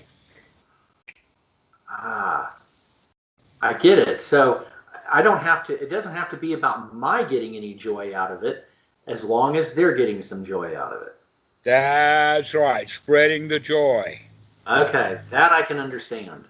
Okay, that makes sense. And guess what? When you spread it, when you give it away, joy is like knowledge and like fire. Okay. All right? You can spread a fire. You can spread knowledge. You can spread joy. But unfortunately, we can't spread money quite the same way. Yeah. On that, it's what they call a zero-sum game. But with joy, it's not a zero-sum game. So by giving them joy, they're going to give you back some, whether you want it or not. Okay, well, I can deal with that. Okay, so now you're getting the attitude. It's the reciprocal joy that we're actually practicing, but we're doing it by practicing or doing it through generosity. That's been the element I've been missing all this time. Okay. All right. Okay. It's not the generosity at the level of the zero-sum game. It's practicing generosity at the win-win. Yeah. At the spreading of joy. It's almost like the first one was what we might call mere generosity. As opposed to, I don't know, for lack of a better way of describing it, a super mundane generosity. All right. Yes. Okay. We can actually think of it like that. Okay. And that way, it would be playful. Okay. And with the playfulness, that's also going to be joyful too. Okay, that makes sense. Excellent. Excellent. All right. So now let's go back to the original part of the talk that we were on to sum up, and that was that in the beginning you were feeling kind of victimized by your own knowledge of the Dhamma. Recognize, is that all there is? Anicca, dukkha, anatta. But you had gotten a bit over that by recognizing, that there is a place beyond that, because that's just merely the victim's way of looking at it. Okay. But if that's all there is, then it should be easy enough to manage. Perhaps that song, is that all there is? If that's all there is, my friend, then let's go dancing. So that's that point. Let's go dancing. If that's all there is, dukkha, anicca, anatta, if that's all there is, then let's enjoy ourselves, because we can manage that. I don't have to be the victim of the fact that it doesn't match my expectations.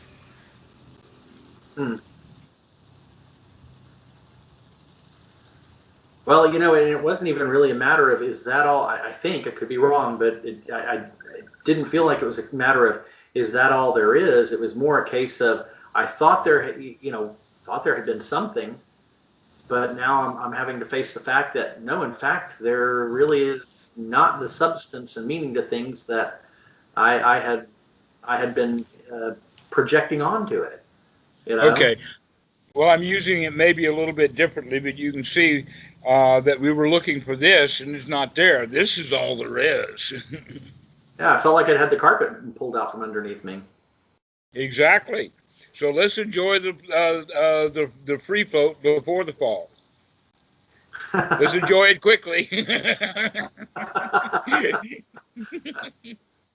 Now, I'm curious though. Mid-air is wonderful. Crash landing, not so much. Right. But I would assume that this response to this kind of thing is not all that uncommon. It depends upon whether the student is ready for it, and it depends upon whether or not the teacher knows what to do with it, etc. And in general, that's part of Buddhism. In fact, one of the things that we didn't finish was what happens with Christianity is when someone there is going through the dark night of the soul, they're not going to get any support from anyone. Right. That makes sense. Okay. Within Buddhism, you're going to get a wise teacher, and he's going to say, yay, that's exactly right. Okay, make another step. You're doing right. But with the Christians, they're going to say, whoa, boy, you can't go there. Now, this happens much more often they understand now, because nobody wanted to talk about it, and so they couldn't find each other. Sort of like the way that the gay community was 75 years ago, where none of the gays knew each other, and so they felt they were the only one. Well, that's also true within this particular community, and that it seems to be that where the source of the seed of it is when preacher-to-bees get their education, and then they go into seminary, and that's when they start studying ancient Greek. And when they start studying ancient Greek and Koine Greek that's in the Greek New Testament, they find out that what they've been taught in church their whole life is not what's in the Bible at all. And in fact, Bible scholars, real Bible scholars, find themselves caught in a major trap, because they have devoted their whole lives to this Christianity that everybody understands and everybody knows, and all the preachers have such marvelous sermons about all of this stuff, and it ain't true.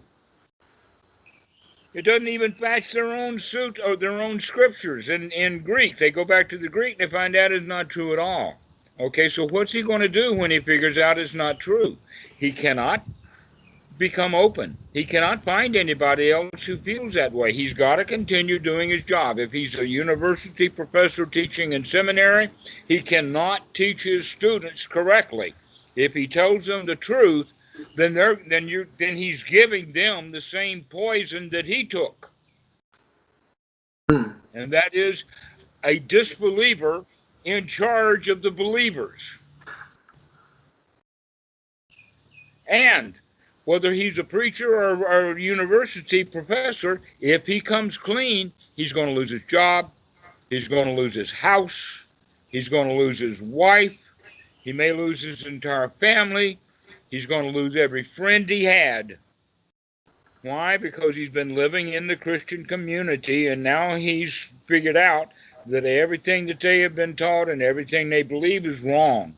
Now that is the position that they get caught in that is truly a dark night of the soul. I see. Because the God that I have come to understand exists is not the God that I was taught. And so I'm in an existential life crisis with no way out. Okay. Now there's more modern. Now they're figuring out, oh, yes, there is a way out because there's a club of us. there's an entire society of preachers in the pulpit who haven't quit yet. Sort of a support group. Now you can also see that in Buddhism this is possible. If the people in the Buddhist religion where they're believing in rebirth, they're believing in karma, and then there is this quixotic contest between those who believe in rebirth and those who don't. Those who take the anatta route and those who take the rebirth route. If the man's teacher is a rebirther and he's teaching Paticca Samuppada that lasts 3 lifetimes, he's into the commentaries, he's into Buddhaghosa, he's into that kind of religious Buddhism. And his teacher is also, and in fact the entire temple is believing all of that stuff. And then through meditation and through reading of the sutras, etc., he finds out, oh, wait a minute, anatta is not the same teaching as rebirth.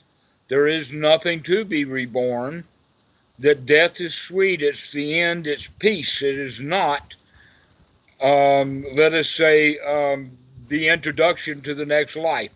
It's the end of this one, period.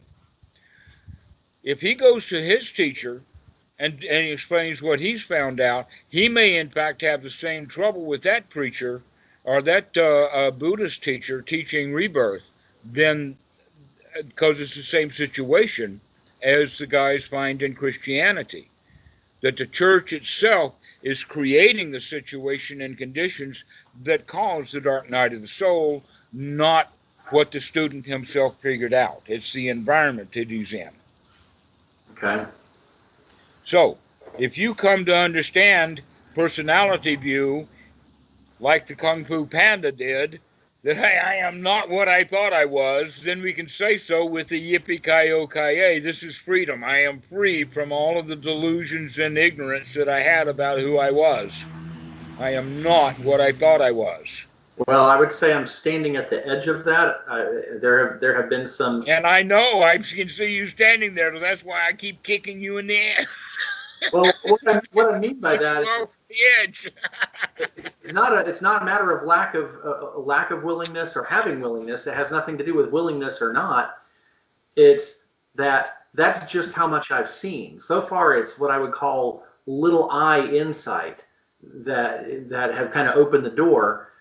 I would suspect that down the line that those insights will become uppercase I insight and will happen at a deeper level, but that hasn't happened yet. And that's... It will. You don't have a choice about it. Okay. Okay. You know the story of Galileo and the 1 pound ball and the 20 pound cannonball and the Tower of Pisa and dropping those balls off to check to see if gravity they would land at the same time. Right. Okay. You're that 20 pound cannonball, and Galileo has just dropped it off the edge, and you ain't seen nothing yet, but you will. You're gonna crash right into the reality that you are not what you thought you were. Well, I'm willing to. I'm willing to. I'm willing to accept that. It's even if it means, that it's kind of, if I get the rug pulled out from underneath me again, okay, that's fine. I'm willing to go there. All right, except that it's not a rug that's pulled out from under you. It's Okay. all of existence. Well, speaking metaphorically. So Metaphorically, yes, okay. All right, right, yes, exactly. that's what But I'm getting at. Is that if it means that my whole world okay, gets turned upside down, in that's okay. in that regard, you can say, "Wow, I didn't need that rug after all." Well, I guess that And if you raises. can see it being pulled out from under you, you can just simply sidestep. It's when you're not watching what's going, what's happening when you get it pulled out from under you that causes a crash landing. So I guess that means when that day comes that those insights happen, be paying attention. Absolutely. In fact, that's normally what will be happening is that you realize this because you are paying attention. It doesn't happen because you're not. Ah, okay. That when the quality of having the rug pulled out from under you is that in fact a big surprise, a crash landing, etc., like that. This is a realization is not a rug at all, it's all of existence. Right. And it's not being pulled out from under me, it's the fact that I'm finally deciding that I don't need it anymore, that I am not what existence has defined me to be. And I take it that this coincides with stepping up that last step of the door sill. Exactly. That's why personality view comes first. Okay. Because it's only when you understand that you are not what society made you that you can say, okay, that means that it's all right to give up society, including all of its rights, rules, rituals, regulations, laws, and everything. That I am free from all of that stuff, and I can see how to live my life directly in this moment by watching what's going on. Okay. So we have wisdom as our guide rather than a book of rules or laws.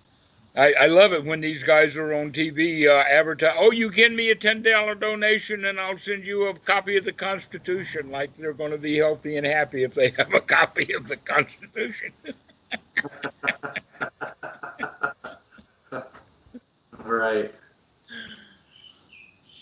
Yeah, so the laws, rules, and regulations come next, and then finally the doubt goes. The doubt about what is the path and what is not the path.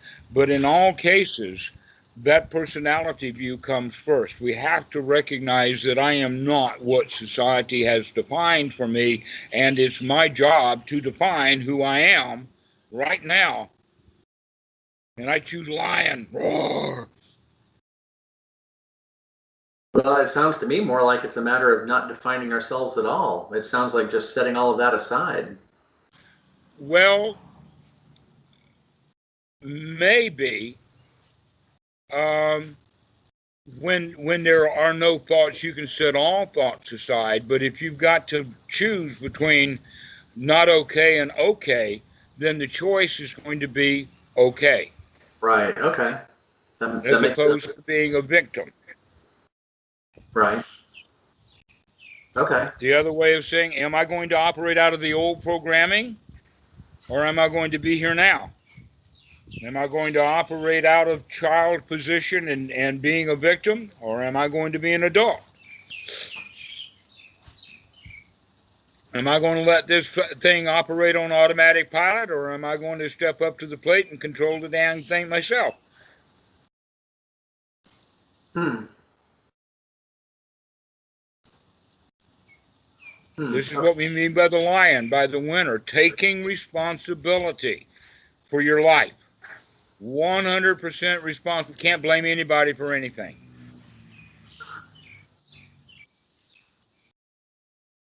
Okay. I like the sound of it. Yeah. For instance, if you don't like Trump, it's not Trump's fault that you don't like him. Yeah, you're right. That's my choice. It's your choice. That's exactly what we're talking about. All right. So if you can say even Trump is not responsible for being Trump, that in fact I don't even know Trump. I only know what I know of Trump, and I put in what I know of Trump based upon the fact that I don't like Trump. You've seen the movie Citizen Kane, right? Yeah, it's been a while, but I've got it somewhere on file. But you remember, everyone's talking about this guy, Charles Foster Kane, and everyone is describing a different person because everyone saw a different person. And it's the same thing you're describing here. Trump isn't Trump. Trump is just depends on who you're asking. Trump is who, yeah, exactly so. In that regard, there's got to be at least 100,000 different Donald Trumps. Exactly. Yeah. And at least 18 million Republican parties. And they're all confused with each other. Yeah, sometimes, exactly. Because everybody's got their own views, their own opinions, their own likes and their own not likes, and they think wrongly that what they think of as the Republican Party is actually the Republican Party, and it's the Republican Party's fault for being the Republican Party, and I'm merely commenting on it. That's what people think. That's a complete delusion. In fact, I am the Republican Party because I've created whatever there is of a Republican Party. I've created it in my own mind. Exactly. Therefore, I am 100% responsible for the Republican Party and how I feel about it. Right. And they don't realize it's just their version. Exactly so. So when we realize that, and that everything is like that, nothing has an actual self. All we have is just opinions of things. Right. And that you are in fact in charge of your own opinions. And when you're not, you're a victim of your opinions.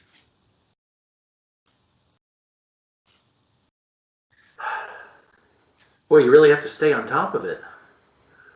Well, just recognize this. Just see, okay, now I'm going to be on guard. Well, yeah. Because I create my reality, and I'm going to start creating it actively rather than having it passively happen. Right. Not realizing that when I say it's passively happening, it's actually being actively happened, but it's done with my own automatic pilot that I'm not watching what it's doing. Well, it seems to me that in light of this conversation, that suffering actually has a useful side in that when we're suffering, that should be a red flag that we're not doing what we need to do. Exactly. Exactly. Suffering should be a teacher. Okay. Stay away, stay away, stay away. Okay, it's like a lightning house. It's like a lighthouse. Right. Yeah. Danger, Will Robinson. Yes, exactly. Danger, Will Robinson. Danger, danger, danger. Exactly so. We don't recognize the danger of doing things on automatic pilot. And so we have to put up with a lot of turbulence. And we blame the airplane, and we blame the weather, and we blame all kinds of things for all the turbulence that the airplane has to go through when it's on automatic pilot. But when we take charge, now we're the captain. But now we've got to fly the darn thing. We've got to take control of it, and we do that with right effort, right mindfulness, right view, and right attitude. Okay. Leading, by the way, to the integration, unification. In this regard, in this analogy, the captain of the plane and the plane itself become a cohesive unit. But when he's on automatic pilot, now the automatic pilot is flying the plane, and the captain is not paying attention to what's going on, so there's a duality, a split in the mind, not unified. No, I'm not quite getting it. I'm Okay, when you're on automatic pilot, you're not using all of the mind. You're only using a little of it. Okay. But when you're captain, when you're taking it off of automatic pilot and applying the plane, then you're an integrated whole. You've got the frontal cortex and the anterior cortex, but the anterior cortex is the servant of the frontal cortex. Ah, okay. It's almost like this. When the cat is away, the mice will play. In that regard, the frontal cortex, or the real boss, is the cat, but the cat's asleep. So everything's just going pell-mell all over the place. Pell-mell all over the place on an automatic pilot off of a program that the humans inherited that's at least 100,000 years out of date.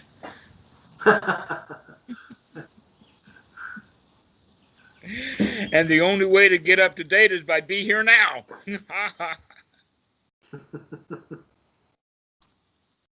Huh. That's interesting. So then unification of mind is, I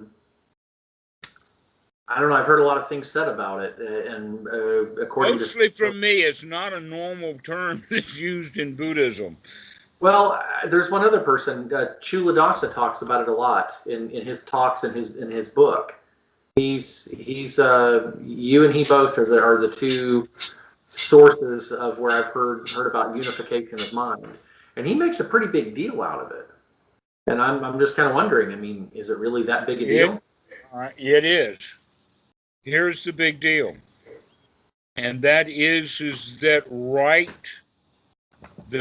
the Eightfold Noble Path is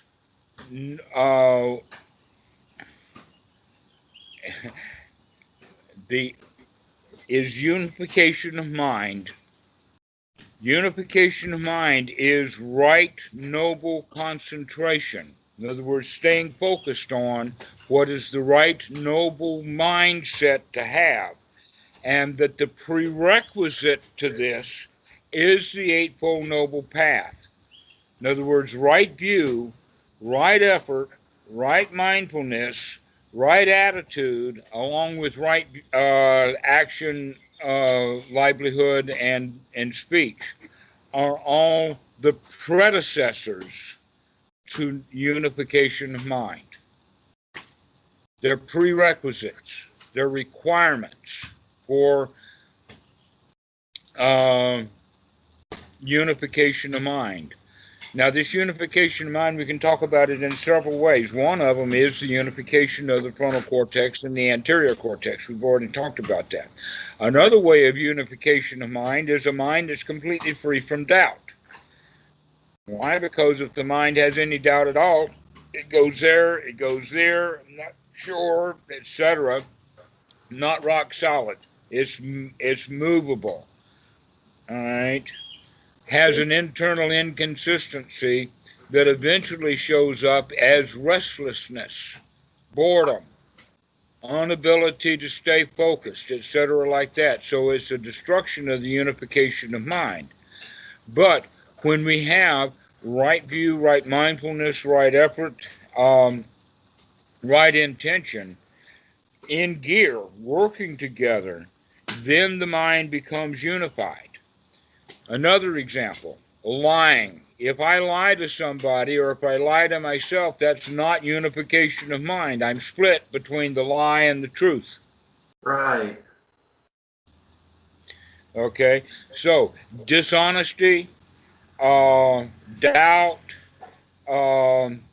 insecurity, etc. like that is not unification of mind. In fact, you could go so far as to say the four powers that the Buddha talks about in several places, including the Anapanasati Sutta, is another way of defining this unification of mind.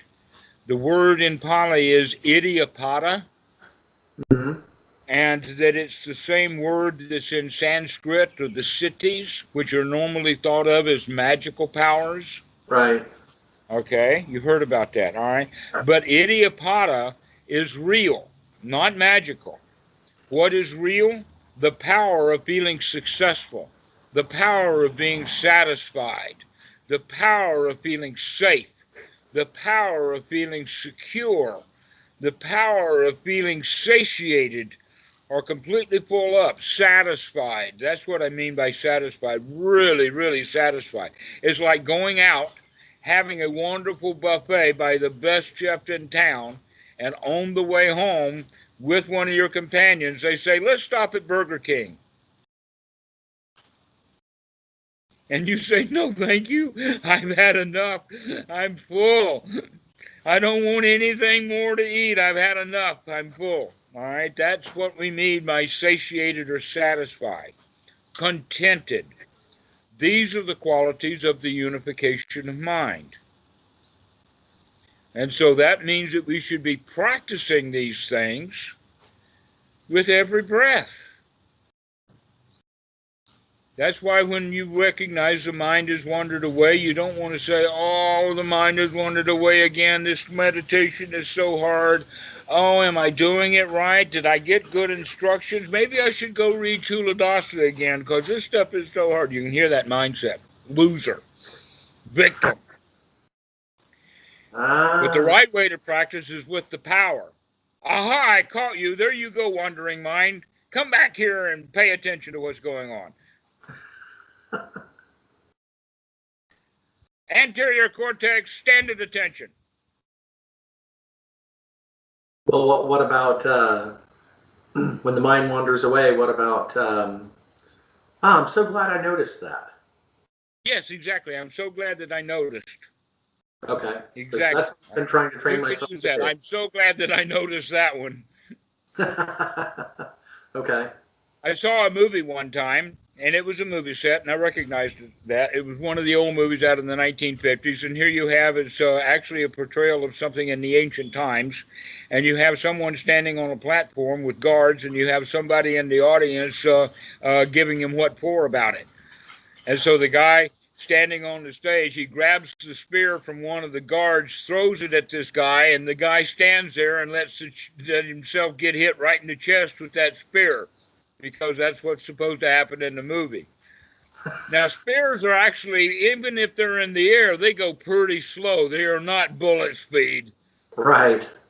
All right. Spears, if you can see a spear coming at you, you can stand out of the way. Right.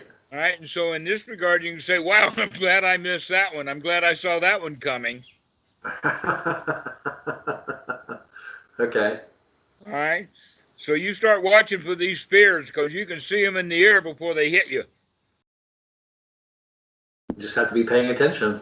Have to be paying. That's the whole point. That's what we need to do. Exactly right. I got to pay attention. I got to be the pilot of this ship. I cannot let it be on automatic pilot. There's birds flying into my motors.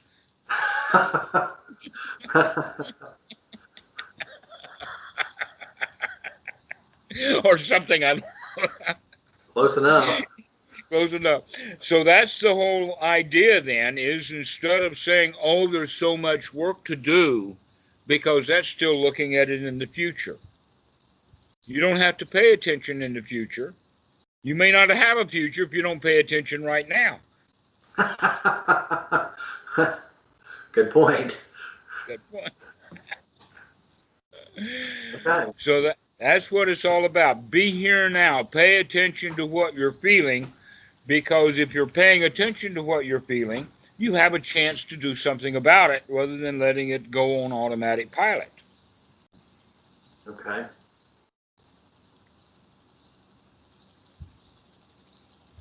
All right, so let's end this now. Gosh, we've gone quite along. Yeah, we have. 2.5 hours. But glad to see you around, and let's see if we can get some mojo, some motivation. Let's see if we can get some right effort put into this thing. I think we can. Excellent. Give me a call in about a week or so and let me know how it's going. But meanwhile, play with the videos as you have time. Okay. We've got about 80 of them now online. That many? Wow. Okay. Wow. Okay. Thank you to Skype. Huh? Thank you to Skype. Yeah. Which, real quick note, I had nothing but major problems with the newest version of Skype. Um, I won't even go into it. I'll just say serious problems. Kept running into all kinds of difficulties. If you have anyone else tell you that they're running into all kinds of problems with Skype, tell them to just go do a search for an older version and download and install an old version. That's what I've done here. I have done that also myself, but right now I'm working with the newest version. Yeah, I've got it going, and yeah. I required that to happen because this newest version has this video recording quality. Yeah, I And understand why you would want that. So, and it's a great thing. I mean, it's nice to know that I don't have to worry about remembering everything and making notes. I can go back and go through this again. So, well, it should, when we finish, within about 5 minutes, show you a box on your input. okay. And that box, if you click on it, will play the video. Oh, okay. All right. I'll have to look then. And once you're playing the video, in the top right-hand corner, there will be 3 dots, and you click on that for downloading the file. Ah, okay. All right. I'll look for that then. Okay. And if your version of Skype won't let you download, send me an email and I'll mail it to you. Okay. Or you can or wait a day or two and it'll be on YouTube. You can download it there. Can you actually download the videos from YouTube? Yeah. Oh, okay. I didn't realize It takes a third party. I do it with a third party. Oh, okay. Well, I knew you could do it that way. I thought you meant directly. All right. Well, I'll see what happens with when we hang up. See if it becomes available. If not, I'll just ask you to send it because that's going to be easier than going through the third party, obviously. So. Okay. All right. Well, I'll check in with you in about a week. Okay. Excellent. Good to see you again. Yeah, good to see you. This has been a great conversation. I'm glad we talked. Me too. I always have fun. You do. I trained for it.